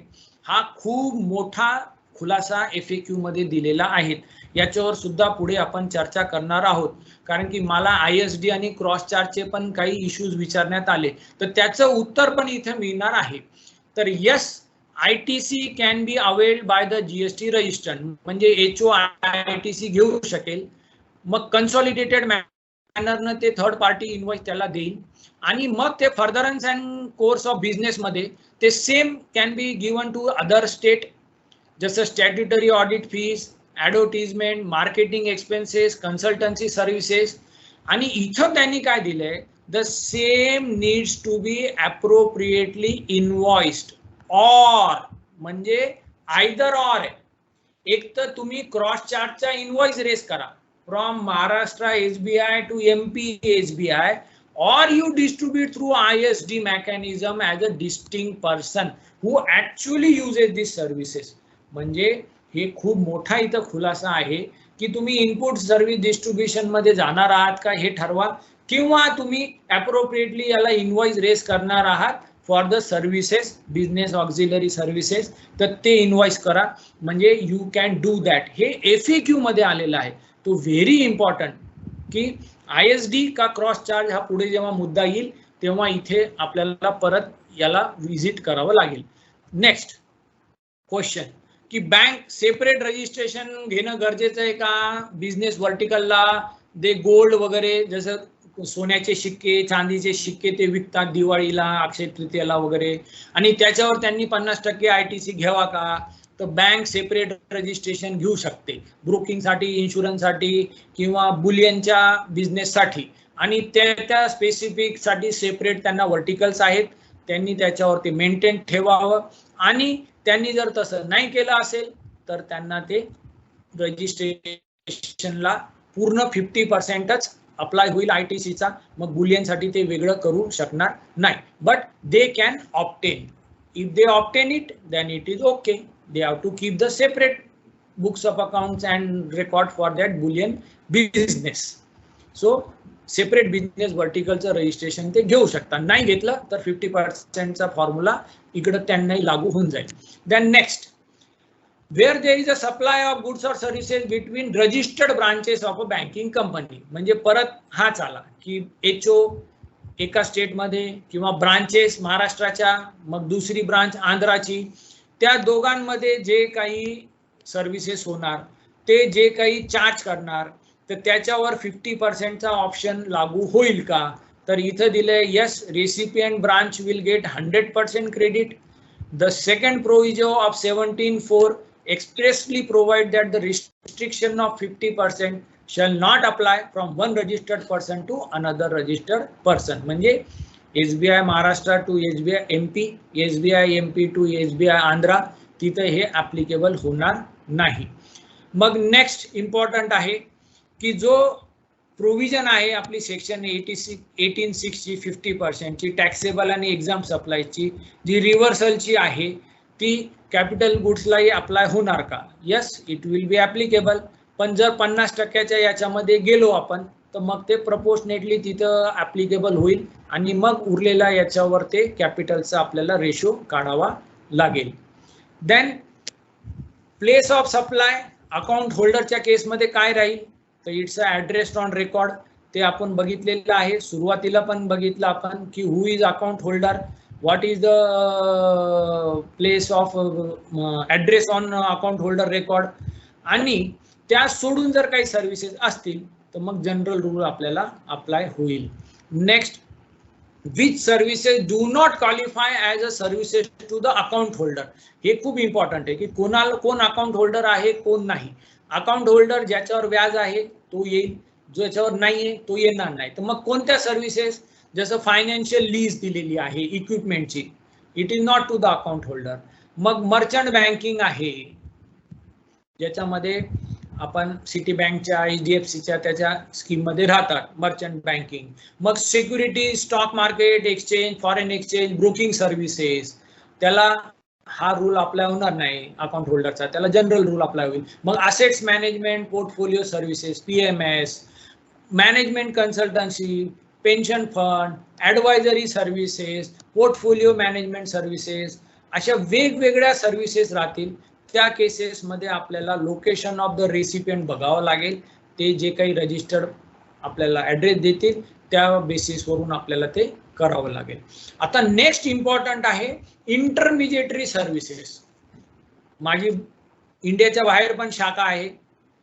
Would intermediary services provided to offshore client and services provided by a banking company to its offshore account holder treated as the intrastate supply or interstate. म्हणजे दुबईमध्ये अकाउंट होल्डर आहे, मुंबईमध्ये त्याचा खाता आहे आणि मुंबईमध्ये ती शाखा आहे जी त्याला सर्व्हिसेस देते. तर इथं क्लिअर दिलेलं आहे की भारताच्या बाहेर जर तो अकाउंट होल्डर असेल तर place of supply will be the location of the supplier, आणि ते दोन्ही मुंबईमध्येच आहेत, सेम स्टेटमध्ये आहेत, म्हणून इंट्रास्टेट ट्रान्झॅक्शन होईल आणि त्या हिशोबाने टॅक्स लागेल जर विदिन द स्टेट असतील तर. मग नेक्स्ट क्वेश्चन होता, services provided by RBI to the bankers, they are taxable. जे काही RBI सर्व्हिसेस देईल ते इथे टॅक्सेबल होणार आहे. देन नेक्स्ट, रिलेटेड पार्टी आणि डिस्टिंक्ट पर्सनच्या ज्या काही ट्रान्झॅक्शन होणार त्या विदाउट कन्सिडरेशन असतील तर काय करायचं? म्हणजे आता अनेकदा आपल्याला येतं की सॉफ्टवेअर हा HO कडे आहे, परंतु त्याला MP ची पण शाखा लागू करते, तर मग या सर्व्हिसेस प्रोव्हाइड झाल्या विदाउट कन्सिडरेशन आहेत, मग त्या केसेसमध्ये काय करावं? किंवा एका ब्रांच मधून महाराष्ट्राच्या दुसऱ्या ब्रांचला म्हणजे आंध्र प्रदेशच्या ब्रांचला काही सर्व्हिसेस झाल्या, तर त्या डिस्टिंक्ट पर्सन मध्ये शेड्यूल 1 हा खूप इम्पॉर्टंट आहे. Section 7 schedule 1 entry number 2 which says that it's qualify as a services. तर खूप इम्पॉर्टंट आहे की विदाउट कन्सिडरेशन जर related parties and distinct parties सोबत जर व्यवहार झाला, ज्याला आपण ब्रांच ट्रान्सफर म्हणतो आपल्या केसमध्ये, तर विदाउट कन्सिडरेशन जरी असेल तरी तो टॅक्सेबल होईल आणि जीएसटी आपल्याला भरावं लागेल. तर हा क्रॉस चार्ज साठी बेस होतो. It is a base for cross charge. Section 7(1) is a base for the cross charge. Then we come down to next की जे व्हॅल्युएशनचे रूल्स आहेत ते इथे आपल्याला हिट करणार का? कधी हिट करणार? की ज्या सर्व्हिसेस प्रोव्हाइड केलेल्या आहेत त्या VVIP पार्टीजला जर दिल्या तर काय होणार? तर काही अकाउंट होल्डर आहेत, काही सर्व्हिस प्रोव्हायडर्स आहेत, त्यांना बँक चार्जेस, त्यांना काही प्रायोरिटीवर वेगळं रेट देणार, त्यांना काही फ्री देणार, तर त्या क्रेडिट रेटिंग त्यांना पाहून देणार. तर ह्या केसेसमध्ये त्यांनी दिलंय ते जर रिलेटेड पार्टीज असतील तर त्याचा वेगळा विषय होईल. जे जर अनरिलेटेड असेल तर मग त्या केसेसमध्ये ते ट्रान्झॅक्शन व्हॅल्यूज येईल. आपला जो नॉर्मल रूल आहे सेक्शन 15चा त्या हिशोबाने होईल. परंतु जर रिलेटेड पर्सन असेल तर मग आपल्याला इंटरेस्ट असेल त्या financial लीजचा, then it will also attract GST because it is not against loans and deposits. It's a financial lease. कारण की ते तर लोन होत नाही आणि ते काही डिपॉझिट होत नाही. It's a pure nature of financial lease. Thus interest on financial lease will be taxable. हा एक इम्पॉर्टंट खुलासा आहे, तो आपल्याला नोट डाऊन करून घ्यावा लागेल. मग NPA अकाउंट्स खूप होतात गव्हर्नमेंटकडे, मग त्याच्यावर रिव्हर्सल करतात. तर GST already paid on bad debts are use in trade parlance cannot be adjusted. हे आपल्यालाही माहिती आहे की GST मध्ये बॅड डेट्सला काही नाही आहे, नंतर पैसे नाही आले म्हणून रिव्हर्स केले तर तसं नसतं. GST भरल्या गेला तर दॅट हॅज बीन पेड. तर within that specific time of credit note debit note issue त्या केसमध्ये झालं तर ठीक. पण यांच्या केसमध्ये काय होतं, 2 वर्षांनी NPA होतात, 3 वर्षांनी बॅड लोन्स होतात, तर त्याचं काही इथं रिव्हर्सल मिळणार नाही. मग मॅनेजमेंटच्या काही सर्व्हिसेस राहतात, काही बिझनेस रिलेटेड सर्व्हिसेस राहतात जे हेड ऑफिस ब्रांचेसला देत आहे. तर त्या हेड ऑफिसच्या सर्व्हिसेस कधी कन्सिडरेशन कधी एक्सपेन्सेसच्या हिशोबाने ते बुक्समध्ये रेकॉर्ड करतात, तर ते क्रॉस चार्ज मध्ये येतील आणि त्याला टॅक्स भरावा लागेल from HO to branches and branches to HO. असा हा इथं खुलासा आहे. मग अजून एक खुलासा आहे की इनवॉइस वगैरे जो काही रेज होतो तो रेज होत नाही, परंतु त्याचा मग टाइम ऑफ सप्लाय कसा होईल क्रॉस चार्जच्या केसमध्ये, तर इथं दिलंय की जो काही व्हॅल्यू आहे जी बुक्समध्ये ते घेणार त्याच्यावर व्हॅल्युएशन येईल आणि याच्यामध्ये इस्टिमेटेड कॉस्ट काढावी लागेल क्रॉस चार्ज साठी. त्या क्रॉस चार्ज साठी AR पण आहे कोलंबिया एशियाचा, त्याच्या हिशोबाने ते निघेल. अकाउंटंटचं सर्टिफिकेटही घेऊ शकतात की किती ते माणसं होती, किती ती सॅलरी होती आणि ते क्वार्टर एंडलाही ते क्रॉस चार्जचे बिलिंग करू शकता. तर इथे त्यांनी व्हॅल्युएशन ऑफ क्रॉस चार्जला पण FAQ मध्ये कव्हर केलेलं आहे. मग रिपर्चेस असेस ऑप्शन मध्ये जेव्हा विकतो तर ते स्कोप मध्ये येणार आणि त्याच्यावर GST लागणार जर रिपर्चेस केलेला असतील तर. आता इथे आपला FAQ संपले and now for 5 minutes I am just touching this main topic which was given for me as a question. Branch transfer between HO and branches. इथे आपण घेऊ, then we will end our session. हा एक प्रमुख question मला विचारण्यात आला म्हणून मी याला सेपरेट घेतलेला आहे की ब्रांच ट्रान्सफर HOच्या आणि ब्रांचेस मध्ये होते तर ते कशाचं होणार, त्याचं काय होणार, ISD होणार का क्रॉस चार्ज मध्ये जाणार. तर ब्रांच ट्रान्सफर ऑफ सर्व्हिसेस होतात. HO सर्व्हिसेस देतो कधी कधी ब्रांचेसला, ब्रांचेस कधी कधी हेड ऑफिसला. So it's a transfer of services. मग मुवमेंट्स ऑफ गुड्स मध्ये पण ट्रान्सफर होत आहे. त्याच्यामध्ये काही असेट जसे एटीएमच्या मशीन बघितले आपण, एचओ कडनं ब्रांचेस जाणार, कम्प्युटर्स वगैरे, किंवा ब्रांचेस कडनं हेड ऑफिस पण जाणार.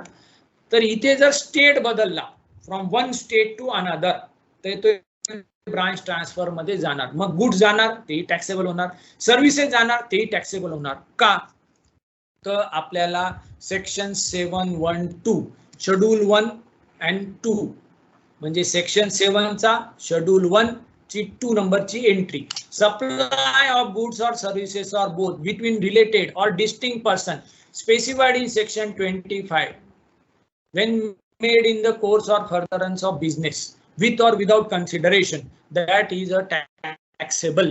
तर इथे आपल्याला थांबावं लागेल की जे काही ट्रान्झॅक्शन ब्रांचेसच्या आणि एचओच्या मध्ये होणार किंवा इंटरस्टेट ब्रांचेसच्या मध्ये होणार, तर त्या केसमध्ये शेड्यूल एंट्री 1 आणि 2 मध्ये ते टॅक्सेबल होतंय. मग ते टॅक्सेबल झालं तर त्याचे आपल्याला बघावं लागेल who is providing the services, HO देतोय ब्रांचेसला की ब्रांचेस देताय एचओला.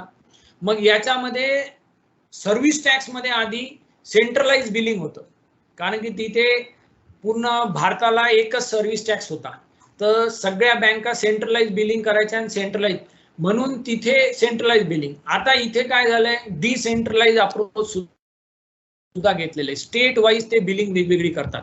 तर it's depend upon facts and case and contract की स्टेट वाईज बिलिंग करणार आहेत का.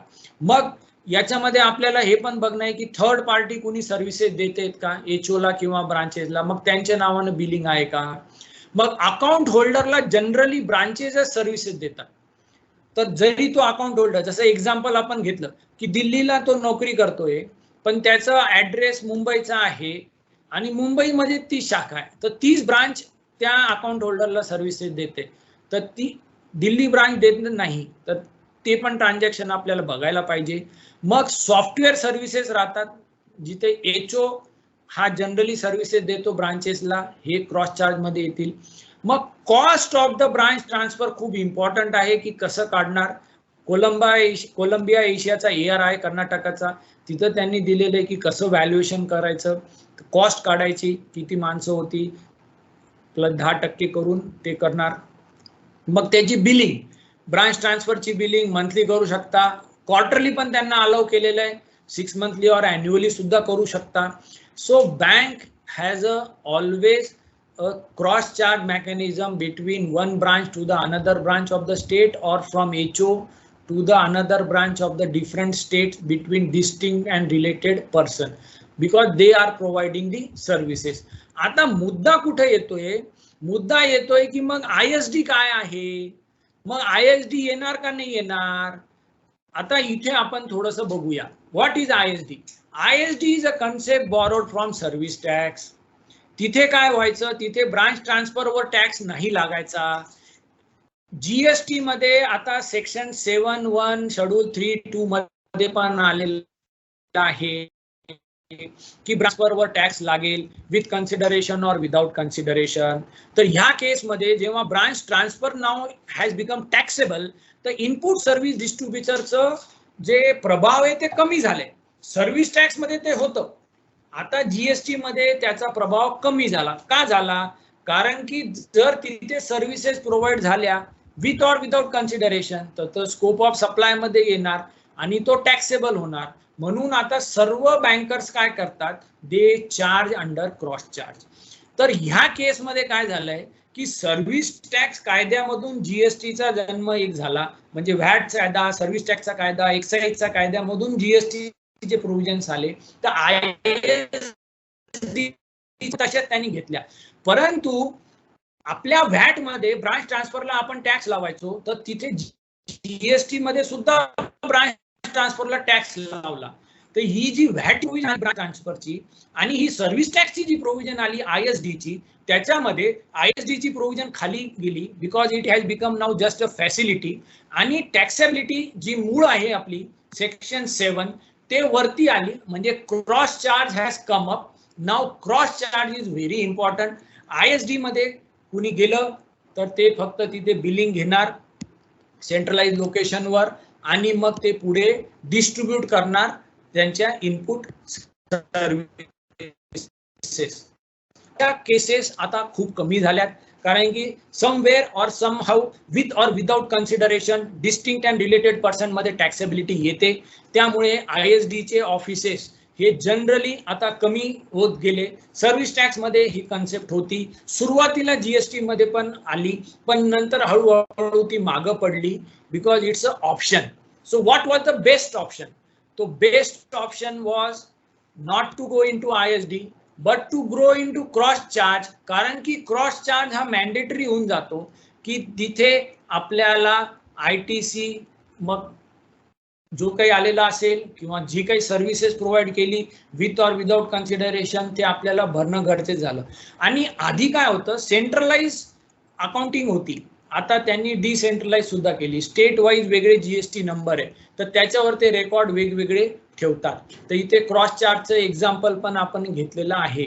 आता या क्रॉस चार्जच्या एक्झाम्पल मध्ये काय होतंय की महाराष्ट्रामध्ये HO आहे, ब्रांचेस तिकडं आहेत, ते मार्केटिंग सर्व्हिसेस करतायत. तर त्या मार्केटिंग सर्व्हिसेसचे जे बिलिंग आहेत ते क्रॉस चार्ज मध्ये अडॉप्ट होईल आणि बिझनेस ऑक्झिलरी सर्व्हिसेस म्हणून ते आपल्याला बिल होईल. मग त्याच्यासाठी तो ITC सुद्धा वापरला जाऊ शकतो. तो generally transaction between related and distinct persons are taxed anyway म्हणजे विथ और विदाउट कन्सिडरेशन ते टॅक्स होणारच आहे GST मध्ये.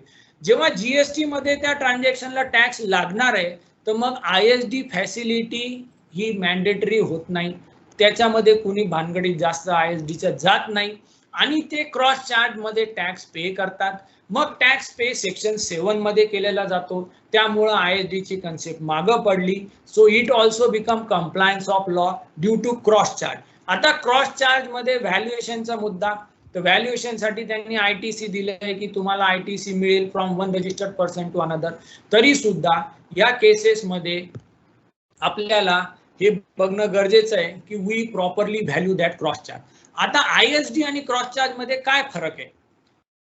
इथे ISD मध्ये it doesn't result in a tax outflow. Cross charge मध्ये आपल्याला टॅक्स लावावा लागतो because it's a supply with or without consideration, so we have to pay the tax, so government gets money from there. It does not result in chargeability of tax on expenses incurred ISD. पण cross charge मध्ये जे काही expenses झालेले असतील ते cost मध्ये धरून त्याच्यावर आपल्याला टॅक्स भरावा लागतो. तो व्हॅल्युएशनचा मुद्दा तिथे येईल. Specific length specified legal framework ISD साठी आहे, इथे आपला नॉर्मल लीगल फ्रेमवर्क आहे. रिस्क नाहीये ISD मध्ये व्हॅल्युएशनची, जो काही ITC तो देणे पुढे. क्रॉस चार्ज मध्ये व्हॅल्युएशनची रिस्क असू शकते, त्यामुळे कॉस्ट प्लस 110% और मार्केट व्हॅल्यू ते इम्पॉर्टंट आहे. आणि main ISD is a facility and this is mandatory requirement. Cross charge is mandatory, ISD is optional. तर हा एक मुद्दा होता जो आपल्याला स्टडी करायचा. Now I am summing up. Within 5 minutes we will close, then we will go for question answers. 1 वाजलेले आहेत. खूप प्रश्न सुद्धा आपण FAQच्या थ्रू घेतलेले आहेत. आता जेव्हा आपण GST ची बँकिंगची चेकिंग करायला जाऊ तेव्हा आपण काय करायला पाहिजे? सर्वात आधी की फंक्शन्स कशाचं आपण घेतोय, रजिस्टर्ड पर्सन कोण आहे त्याचं आपण ऑडिट करतोय, तो HO आहे, तो RO आहे का झोनल ऑफिस आहे ते बघणे. जनरली महाराष्ट्रामध्ये BKC मध्ये तिकडे खूप मोठमोठ्या बँकच्या ऑफिसेस आहेत, so they will B HO. तर आपण महाराष्ट्राच्या नंबरचं ऑडिट करणार आहोत, तर त्या HO आहे का तो, का रिजनल ऑफिस आहे का ती ब्रांच आहे. कारण की अनेक मोठमोठ्या जसं इंटरनॅशनल बँक्स आहेत त्यांची मुंबईमध्येच एकच ब्रांच असेल, they will not have head office, head office may be out of India. तर असंही होऊ शकतं. तर आपण आधी बघा की आपण कशाचं ऑडिट करतोय, what functions are performed from them. जर ते हेड ऑफिस असेल तर स्ट्रॅटेजी वेगळी, रिजनल ऑफिस असेल तर स्ट्रॅटेजी वेगळी, ब्रांचेस असेल तर स्ट्रॅटेजी वेगळी. मग सर्वात मेन त्यांचा कोर बँकिंगचा सॉफ्टवेअरचा अभ्यास आणि त्यातल्या त्यात GST मॉड्यूलचा अभ्यास हा खूप गरजेचा आहे. प्रत्येक बँकेकडनं आपण त्यांचं मॅन्युअल घ्यायला पाहिजे. GSTचे ते फ्लॅग्स लावतात ते टॅग्स लावतात आणि तेच मॉड्यूल पुढे सगळ्या ब्रांचेस मध्ये कोर बँकिंगच्या थ्रू वापरला जातो. त्यामुळे आपल्याला अनेकदा रिपोर्ट्स मिळत नाही, कारण की ते रिपोर्ट्स रन करण्याची कमांड त्यांच्याकडे नसते, ती असते सेंट्रलाइज सॉफ्टवेअर वाल्याकडे. तर तो सॉफ्टवेअर वाला कुठं बसतोय, कुठं ते जीएसटी मॉड्यूल हँडल होतंय ते आपल्याला बघणं आणि तिथूनच रिपोर्ट घेतणे, म्हणजे आपल्याला लवकर रिपोर्ट मिळतील. So what is important, which software they are using, generally Finacle वगैरे यूज करत असतील, मग जीएसटी मॉड्यूल कोण रन करतंय, ती अथॉरिटी कोण आहे, त्याचा नावगाव पत्ता घेणे, त्याचा ऍड्रेस घेणे नोटीस मध्ये विचारून, आणि मग त्याच्यासोबत मीटिंग घेतली की how the GST module is working, how they are putting the rates of GST, how they are calculating RCM, how they are calculating ITC, ते सगळं तिथून मिळेल. आणि तिथून जर आपल्याला काही क्वेरीज आल्या तर मग ते अक्रॉस बँकला लागू होतील. So that is the best concept, first to study the GST module of the core banking software and then go for report generated from that software and which needs to be thoroughly checked. मग त्याच्यानंतर आपले जे general provisions आहेत की registration मध्ये त्यांनी काय घेतलंय, ब्रांचेस वगैरे ऍड केलेले आहे का नाही, एसएससी कोड्स वगैरे प्रॉपरली मेन्शन करताय का, मग ते जे काही डॉक्युमेंट इनवॉइसेस इश्यू करत आहेत का किंवा पासबुकवर घेत आहेत का, कस्टमरचं नाव बरोबर ते घेत आहेत का, त्यांचे P&L ला जे काही इन्कम आहेत, मिसलेनियस इन्कम आहेत, अदर इन्कम आहेत, त्याची थरो स्क्रुटिनी करायला पाहिजे, क्लासिफिकेशन बघितलं पाहिजे, त्याच्यावर इंटरेस्ट वेगळा, इंटरेस्ट सोडून बाकी पेनल्टी वगैरे काही आहेत ते बघणं गरजेचं. मग what is mean bye interest, it is already define, तर ते जीएसटीच्या हिशोबाने बघणे. मग क्रेडिट कार्डचा इंटरेस्ट टॅक्सेबल होतो तो बाहेर काढणे, कमिशन इन्कम बघणे, कमिशन खूप वेगवेगळे असू शकतात कारण की त्याच्यामध्ये इन्शुरन्सचा कमिशन, ब्रोकिंगचा कमिशन असे वेगवेगळे असू शकतात, तर ते आपल्याला बघणे. त्याची ॲग्रीमेंट असू शकते, ते ॲग्रीमेंट बघणे, कारण की इन्सेंटिव्ह असतात, परफॉर्मन्स बोनस, टाइम बोनस असे वेगवेगळे कमिशन्स राहतात, ते बघणे. मग जीएसटी पेएबलच्या एंट्रीज ते मार्च महिन्यामध्ये घेत आहेत का नाहीत, मग आयटीसी प्रॉपरली कॅप्चर करत आहे की नाही, त्यांचा 2A रिकन्साइल ते करत आहे की नाही ते बघणे. जनरली हे कॅप्चर एचओला पण होणार आणि ब्रांचेसला पण होणार आणि ते कन्सॉलिडेटेड एचओला होणार, इनपुट टॅक्स क्रेडिटची जी काही रिपोर्ट येते. मग आयटीसी मध्ये 50%चा ऑप्शन घेणार, त्याच्या फूड रेंट वगैरे ते मिळणार नाही ते बघायचं. आरसीएम आपल्याला बघावं लागेल, काही ब्रांचेसला पण आरसीएम होणार, जसं रेंटचा आरसीएम आहे, इन्शुरन्स एजंटचा पण आरसीएम एचओला होऊ शकतो, जीटीए ब्रांचेसला होऊ शकतो, ॲडव्होकेट ब्रांचेसला होऊ शकतो. परंतु याची सर्वांची रिपोर्ट आपल्याला जीएसटी मॉड्यूल मधून त्या सॉफ्टवेअर वाल्याकडनं मिळू शकते. आणि एक इम्पॉर्टंट आहे की त्यांनी डिप्रिशिएशन घेऊ नये, ज्याच्यावर आयटीसी घेतलंय त्या कॅपिटल गुड्सवर परत डिप्रिशिएशन मिळणार नाही, तर त्यांचा डिप्रिशिएशनचा मॉड्यूल वेगळा राहतो, जीएसटीचा मॉड्यूल वेगळा राहतो, ते एकदा क्रॉस चेक करणे. आणि झोनल ऑफिसेस किंवा जे हेड ऑफिसेस आहेत तिथंच त्याचा इम्पॅक्ट मिळणार, मग तिथूनच आपल्याला सगळं बघावं लागेल. आणि इंटर युनिट ट्रान्सफर जरी असेल तेही हेड ऑफिस मधूनच होणार, तर त्यांनी इंटर युनिट ट्रान्सफरचे वेगळे रेकॉर्ड ठेवतात, तर ते आपल्याला बघणं गरजेचं आहे की who are the distinct person, who are the related person and how the valuation is done. Then 3B check करणे, GSTR1 चेक करणे, ते तर आपण बघणारच आहोत. 2A चेक करणे त्यांचा, तो आपल्याकडे मिळतोच. मग TDSचे रिटर्न सुद्धा त्यांचे चेक करणे, त्यांचे 9(9)C पण असतील 2020 पर्यंत, ते आपण बघू शकतो आणि त्या हिशोबाने ते ऑडिट कन्क्लूड करावं लागेल आपल्याला. So at the end this was small attempt on my part to update the GST knowledge. So please, it's for guidance purpose. You can send your feedback or email or WhatsApp, or you can give me phone call. So I end my session. I am sorry for any errors or omissions in my presentation. It's a very vast subject.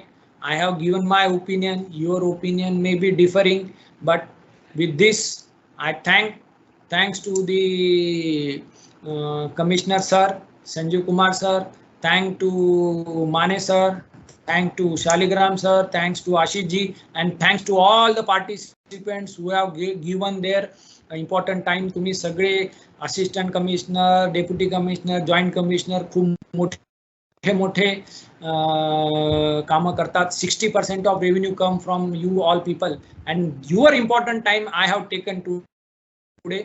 So thanks to God. and thanks to all of you. Hope I have done justice to my topic. With this, I am ending the session. Over to you, Ashish sir.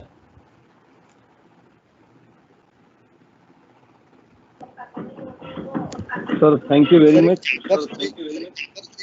आता आपण आपल्या या sessions मध्ये कोणाला काही प्रश्न निर्माण झाले असतील तर पुढचे 5 ते 7 मिनिट आपण ते घेऊ शकतो आणि त्यांना आपल्या डोक्यात काही प्रश्न असतील, काही या प्रेझेंटेशन मधून निर्माण झालेले असतील प्रश्न, तर आपण त्यांना ते विचारू शकतो.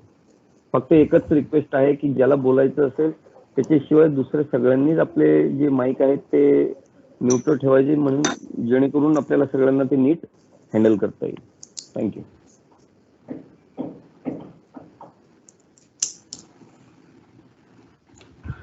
Sir Kiran Shinde, may I? Yes sir. Sir एक ऍग्रिगेट टर्नओव्हरचा प्रश्न. ऍक्च्युली जे आता मी ज्या काही क्युरीज विचारणार आहेत त्या आयदर मला LTU मधून आलेल्या आहेत आणि त्या थोड्या म्हणजे ॲम्बिगस आहेत की त्याच्यावर उत्तर देणं, सो आम्हाला तुमचा गायडन्स लागेल.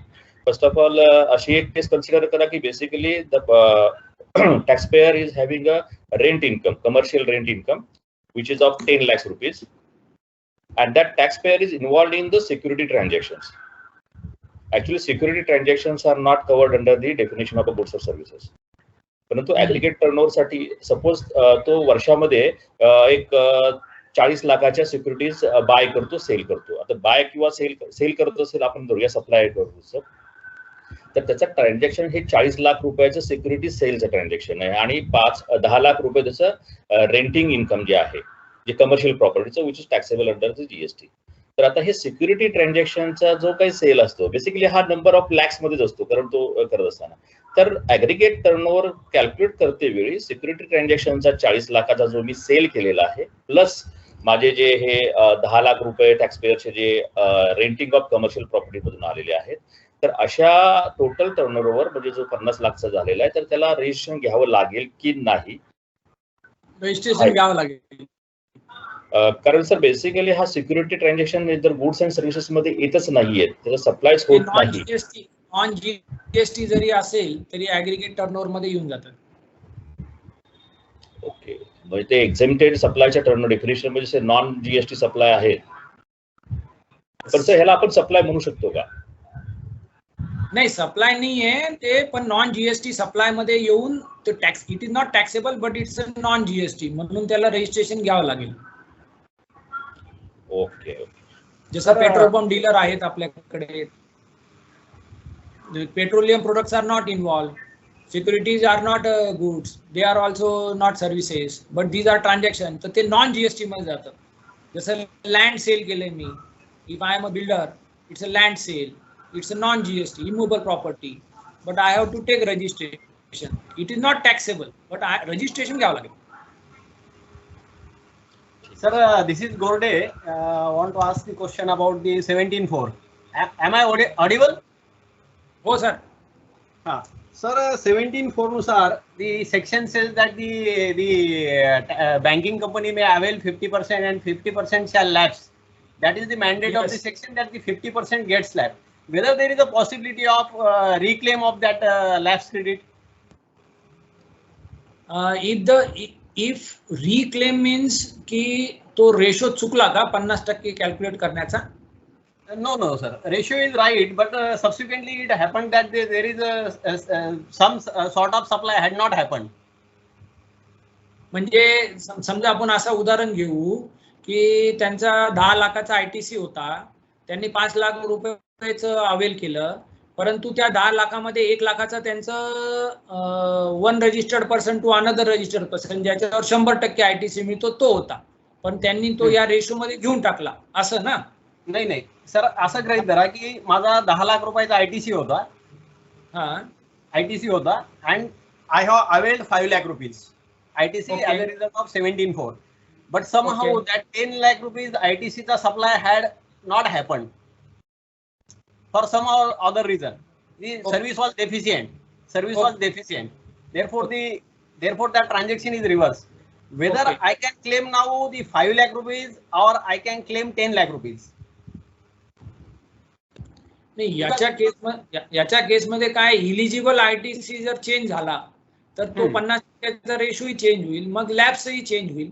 समजा तो कमी झाला तर आपल्याला रिव्हर्स करावा लागेल, जास्त झाला तर आपल्याला तो म्हणजे रिक्लेमही करता येईल. But what section is saying? Section is saying that the 50% every month an amount equal to 50% of the eligible input tax credit, inputs, capital goods, etc., and balance shall lapse. The section doesn't say that there is a provision of reclaim in case of the supply not happening or there is a deficiency in the service. I think that there must be a provision to reclaim the lapse credit, because the wording of the 17.5 is different. What 17.5 is saying that the so much of the ITC attributable to a particular that much only he can claim. Here what the section is saying that the 50% he can claim and 50% shall lapse. हो, पण आपला मुद्दा असा आहे ना sir की eligible जर माझा चेंज झाला तर त्याचा 50% आहे ना ते. म्हणजे माझा पहिला मुद्दा आहे की बेसिकली मला तो ITC मिळतोय का नाही मिळतोय, तो मिळतोय, परंतु त्याच्या 50% लॅप्स होणार. तर जो मिळणारा ITCचा जर अमाऊंट बदलली तर लॅप्सची पण अमाऊंट चेंज होईल. तर I think that it should be applicable, कारण की माझा ओरिजिनल ITC जो आहे तो चेंज झालाय. Okay sir, okay sir. Thank you sir. Thank you very much. Yes sir, Kiran Shinde once again. Sir, आता ह्या LTUच्या केसेसमध्ये बेसिकली बरेच बँका ज्या स्टँडर्ड चार्ट वगैरे ते basically they are providing custodian services to their foreign clients. So they buy securities in the Indian market, and this Indian Standard Chartered Indian taxpayer is a custodian for that client, and now they are claiming the export of these services. So तो account holder नाहीये ना त्यांचा, तो account holder आहे का, म्हणजे interest bearing account नाही ना त्याला. नाही, हे सिक्युरिटीज अकाउंट आहे. Basically he is buying securities in the Indian market and actually provide custody to the Standard Chartered India, and now Standard Chartered India is claiming it as a export. Whatever commission custodian charges received from foreign party, that Standard Chartered India is treating it as a export. So can it be said as a export? कारण हा बराच प्रश्न sir LTUच्या branch मधून हा विचारला जातो, कारण त्या ठिकाणी बरेच चार्जेस मोठमोठ्या करोड्स मध्ये ऍक्च्युअली रिफंड क्लेम केलेले आहेत. हो, आता या केस मध्ये काय होईल सर की it's not a banking transaction, it is a security transaction. तर स्टॉक ब्रोकर सर्व्हिसेसच्या ज्या प्रोव्हिजन्स आहेत, ब्रोकरेज सर्व्हिसेसच्या ज्या प्रोव्हिजन्स आहेत त्या प्रोव्हिजन्स इथे अप्लाय होतील. आणि त्या प्रोव्हिजनच्या हिशोबाने जर आपण फॉरेन रेसिपिएंटला जर सर्व्हिसेस दिल्या, that is treated as a exports which is our as per IGST act. Sir, त्यामध्ये एक मुद्दा असा येतो बेसिकली आपण क्लॅरिफाय करण्यासाठी की एक आपल्याला 13(3)B मध्ये प्रोव्हिजन की whatever services provided on the goods which are physically present in India. तर आपल्याला basically for the purpose of this act those securities are not goods, परंतु basically when we are saying ancillary services to related to security, तर basically services securities are in India. Services of custodian services is provided in India, so the place of supply will be in India, and that's why that will not be export. अशी एक consideration दिली जाते. आता याला support आपण असा घेतो की CMS सर्व्हिसेस जी आहे, सिक्युरिटी व्हॅन जी होती, बॉम्बे हायकोर्टची जजमेंट होती की ज्याच्यामध्ये बेसिकली कॅश कॅरी व्हॅन जी होती, त्याच्यामध्ये जे कॅश कॅरी व्हॅनवर त्यांनी ऍक्च्युअली ITC क्लेम केला होता. आणि त्याच्यामध्ये सांगितलं की बेसिकली कॅश कॅरी व्हेकलच्या आपल्याला 17(5) मध्ये व्हेकलवर आपण हे देत नाही, ITC देत नाही, परंतु आपण ट्रान्सपोर्टेशन ऑफ गुड्स मध्ये जर ती असेल तर तो आपण देतो. आणि तिथे money he is transporting money. Actually money is not good, but whatever service is providing is related to money. आणि त्याप्रमाणे हायकोर्टने त्याला सांगितलं की बेसिकली ह्याला ITC मिळेल. Basically the same way basically if you apply that analogy to this transaction, sir, आता basically these securities, though they are not goods or services, but the services provided is of a custodian service related to security, and that is provided in India. That's why हे अनुषंगाने basically sir त्याच्यावर थोडंसं, कारण LTU मधून बऱ्याच लोकांच्याकडून आलेले त्यांनी refund amount हे सर करोड्स मध्ये आहेत. Basically if you come back again on this after discussing with your colleagues, sir हे खूप चांगलं राहील आणि बऱ्याच लोकांचा प्रॉब्लेम जे आहे ना सर मिटून जाईल. ठीक आहे, मी ते नोट डाऊन केलं आहे and I will come back. Yes. आणि सर एक दुसरं एक ISD आणि क्रॉस चार्जिंगच्या बाबतीमध्ये सांगायचं होतं. बेसिकली सेक्शन 18 जो आहे तो बेसिकली ISD ला शाल डिस्ट्रीब्यूट चार्जेस म्हणून सांगतो बेसिकली, की मी जर माझी सर्व्हिस जर ISD असेल तर I have to distribute charges. तर परंतु आता आपण FAQ दिलेला आहे, FAQ मध्ये त्यांनी ऑप्शन दिलेले you can cross charge it or you can distribute through ISD. परंतु बेसिक थीम ह्याच्यामध्ये फरक असा आहे की whatever services you are procuring the taxpayer whatever services is procuring from outside. Suppose CA consultancy services त्या कंपनीने घेतली आणि CA consultancy services घेताना त्यांनी actually Maharashtra plus Gujarat plus अशा 4 स्टेटसाठी टोटल घेतलेली आहे. So CA will bill that taxpayer and that can be a services procured from outside and that has to be distributed through ISD. And whatever services have been produced under in the businesses, म्हणजे आता ज्या created झाल्या ज्या services whatever created in the businesses or head office and that when are distributed then they are cross charge. असं एक थोडीशी theme त्यामध्ये एक थीन लाईन आहे की whatever procured from outside by the entity they has to be distributed through ISD. and whatever services generated in house, suppose म्हणजे account section आहे माझा, म्हणजे 10 अकाउंटंट हेड ऑफिस मध्ये बसलेले आहेत आणि ते संपूर्णपणे 4 स्टेटचं काम बघतात. तर त्याच्याप्रमाणे basically this services of providing this accounting services are itself generated in the that entity and that can be cross charged. जसं कोलंबियाचे तुम्ही हे दिलेलं आहे की त्या हा एक थीम डिफरन्स आहे. परंतु याच्यावर थोडंसं जर तुम्ही नंतर काही एलॅबोरेट करू शकला तर फार महत्वाचं आहे, कारण बँकिंग ट्रान्झॅक्शन किंवा मोठमोठ्या इन्स्टिट्यूशन मध्ये बेसिकली पीपल सर्रासपणे क्रॉस चार्जिंग वापरतात when actually provision of ISD is there. Sir provision of ISD कशासाठी होती तो आपण घेतला मुद्दा आणि तो परत आपण एकदा घेऊ. It came from service tax. की सर्व्हिस टॅक्स मध्ये सेंट्रलाइज बिलिंग सिस्टम होती आणि सेंट्रलाइज रजिस्ट्रेशन होतं बँकर्सला म्हणून. परंतु जसं GST आला तो व्हॅट सोबत घेऊन आला. व्हॅट मध्ये स्टेट वाईज टॅक्सेशन झालं. Service tax was central taxation आणि व्हॅट मधून ब्रांच ट्रान्सफर टॅक्सेबल झालं. तर स्कोप ऑफ सप्लाय मध्ये सेक्शन 7 मध्ये ब्रांच ट्रान्सफर बिकम टॅक्सेबल. तर अदरवाईज सुद्धा anyway it is going to be tax की तुम्ही ब्रांचेसला सर्व्हिसेस दिल्या, तुम्ही इथे सर्व्हिसेस कॉमन मध्ये घेतल्या आणि तुम्ही पुढे प्रोव्हाइड केल्या विथ ऑर विदाउट कन्सिडरेशन, तर त्याचं व्हॅल्यू काढा आणि त्याच्यावर GST भरा. तर section 7 will prevail over ISD always. आणि जेव्हा मी सेक्शन 7चं कंप्लायन्स करून टाकलंय तर then again ISD compliance will not.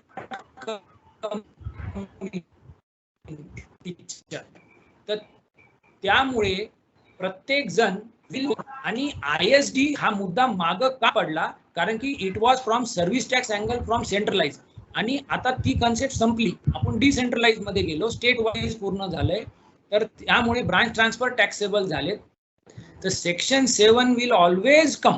जरी तुम्ही ISD कंप्लायन्स केला तरी सेक्शन 7 मध्ये टॅक्स लागणार आहे. तर त्यामुळे सगळेजण सेक्शन 7 मध्ये जाणार आणि ISD मध्ये नाही जाणार. सर एकच डिफरन्स आहे की basically ISD is for input service distribution आणि cross charging mechanism for supply. एक सप्लाय पार्ट आहे आणि हा ठीक आहे. परंतु तुम्ही जे सांगताय ती लिगसी जी सांगितलेली ती प्रॉपर आहे. नाही कसं आहे सर, फर्दरन्स ऑफ बिझनेस हा जो वर्ड आहे ना, तर मी कशासाठी घेतोय CAच्या सर्व्हिसेस माझ्या बिझनेससाठी. आता तो बिझनेस कुठं आहे, तो माझा पूर्ण भारतात आहे. तर मग मी त्यांनाही तो सर्व्हिसेस दिल्या. तर म्हणजे मी स्वतः बिझनेस केला काय आणि मी फर्दरन्स ऑफ बिझनेस साठी दुसऱ्यासाठी वापरलं काय. तर I am raising the bill, I am paying the taxes. So it will fall down, म्हणजे ISD will fall down and section 7 will come up. Okay sir, understood sir, thank you. Yes sir.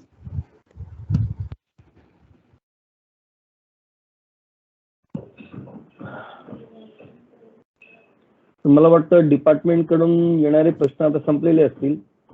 तर आता आपण डिपार्टमेंटच्या वतीने श्री शर्मा यांचे आभार मानतो मी सगळ्या डिपार्टमेंटच्या वतीने आणि त्यांना परत हॅलो हॅलो हा आणखी एक थोडीशी शंका आहे. एक सेकंड. फॉरेन बँक चार्जेसच्या संदर्भात एक्सपोर्ट प्रोसिडिंग मध्ये जे फॉरेन बँक चार्जेसचे रिडक्शन केले जातं त्या संदर्भात आरसीएम ऍप्लिकेबल होतं किंवा नाही त्या संदर्भात जरा डिस्कस केलं तर बरं होईल त्यामध्ये. काय प्रश्न आहे सर? एक्सपोर्ट प्रोसिडिंग मध्ये फॉरेन बँक चार्जेस पेमेंट करताना जे रिडक्शन केलं जातं foreign bank charges export proceeding मधून रिडक्शन तर IGST चे सेक्शन 5(3) खाली त्याला आरसीएम खाली ऍप्लिकेबल होईल असं वाटतं, तर त्या संदर्भात जरा डिस्कशन व्हायला पाहिजे. नाही म्हणजे रिडक्शन होतं म्हणजे मला लक्षात नाही आलं. बँक चार्जेस मधून जेव्हा समजा इथून एक्सपोर्ट केले $10 लाख तर तिथून बँक पेमेंट करत असताना बँक काय करते की त्यातले $25 रिडक्शन करते आणि rest of the amount transfer to the bank in India. Okay. आणि then local bank charges service charges on that amount. Okay. Whether the amount deducted by foreign bank is liable for RCM under IGST Act or not. That is the main question. म्हणजे RCM म्हणजे import of services म्हणून. Right. तर त्या import of services कुणी घेतल्यात? बँकरनी घेतल्यात का कस्टमरने? बँकरनं घेतलं असं होतच नाही, कारण डायरेक्ट टोटल त्या बिलामधून जर रिडक्शन होत असेल तर बँकेनं घेतलं असं म्हणता येत नाही ना. तर कॉन्ट्रॅक्ट कुणाचा आहे की त्या फॉरेन बँकेने पैसे द्यावे? जर याच्यामध्ये तो बिलामधनं तर मायनस करत असेल म्हणजे आपल्याकडनं तो वसूल करतोय. करेक्ट. म्हणजे एक्सपोर्टरच्या बिलामधून कमी करतो तो बिल म्हणजे रिडक्शन. जे काय झालं की समजा एक घडीवर की बजाज ऑटोनी SBI ला पूर्ण आपले बिल ऑफ एंट्री वगैरे दिल्या. SBIनी ते सगळे डॉक्युमेंट फॉरेन बँकरला दिल्या. त्याच्यामध्ये 1 कोटीचे पैसे येणार होते, तर त्याच्यामध्ये फॉरेन बँकेचे चार्जेस वगैरे मायनस करून आपल्याला 9.5 लाख रुपये 99 लाख रुपये मिळाले 1 कोटीमधून. ते 1 लाख रुपये आपले बँक चार्जेस डिडक्ट केले, बरोबर. आता हे फॉरेन बँकर सोबत कॉन्ट्रॅक्ट आहे का बँकरचा बजाज ऑटो सोबत कॉन्ट्रॅक्ट आहे?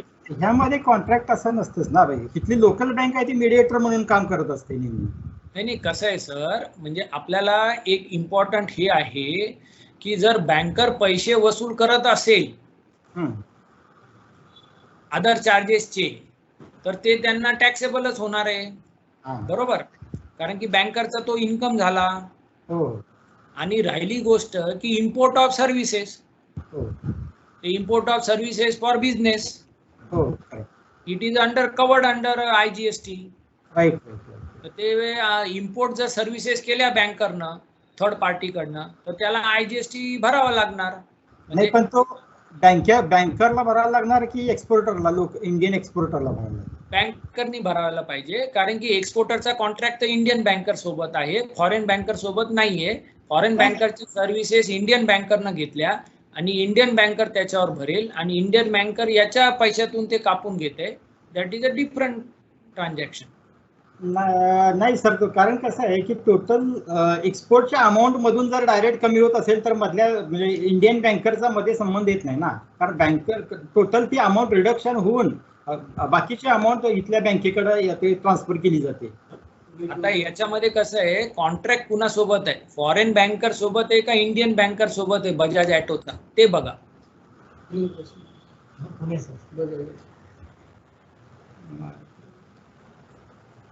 कॉन्ट्रॅक्ट वरून डिसाइड होईल. ठीक आहे सर. हे जे प्रश्न आहेत आपण ऑलरेडी त्यांना 11:30 ते 1:30 एक जो स्लॉट त्यांचा आपण मागून घेतला होता त्यांच्या बिझी शेड्यूल मधून, तो ऑलरेडी आपण एक्झॉस्ट केलेला आहे. त्यामुळे आपल्याला आता इथे थांबणं भाग आहे. आता याच्या पुढचे जे काही प्रश्न जर असतील तर शर्मा साहेबांनी आपल्याला मेल ID, त्यांचे इव्हन मोबाईल नंबर पण शेअर केला व्हेरी ग्रेशियसली, तर आपण त्याच्यावर त्यांना कॉन्टॅक्ट करू शकतो. आणि शर्मा साहेब, आम्ही तुम्हाला मला एक गोष्ट सांगायची आहे की आपले कुठलेही सेशन जेव्हा होतात तेव्हा तिथे जे प्रश्न आपले अनुत्तरित राहतात, जसं आता किरण शिंदे साहेबांचे किंवा गोरडे साहेबांचे काही प्रश्न, you told that you will come back on those, तर याचं कुठेतरी एक डेफिनेट मेकॅनिझम नसल्यामुळे ते प्रश्न तसेच राहून जातात. तर if you don't mind, will contact you on your mail.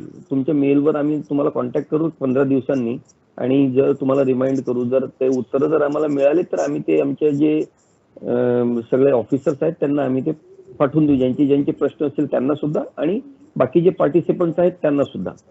तर 15 दिवसांनी आम्ही तुम्हाला त्या मेलवर कॉन्टॅक्ट करू आणि जर याच्या पलीकडे जर कोणाचे आणखी काही प्रश्न राहिले असतील तर ते ट्रेनिंग सेक्शनच्या मेल आय डीवर आम्हाला शेअर करू शकतात, जेणेकरून सिंगल पॉईंट कॉन्टॅक्ट राहील श्री शर्मा साहेब यांच्यासाठी, त्यांना एका ठिकाणी उत्तर देणं सोपं राहील.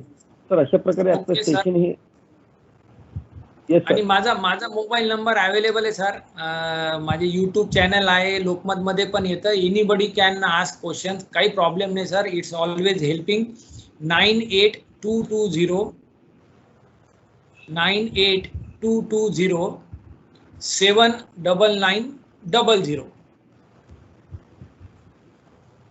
98220 आणि मी ईमेलवर प्रश्नांचे उत्तर देऊन टाकेल sir. No problem. Ashish sir. Yes sir.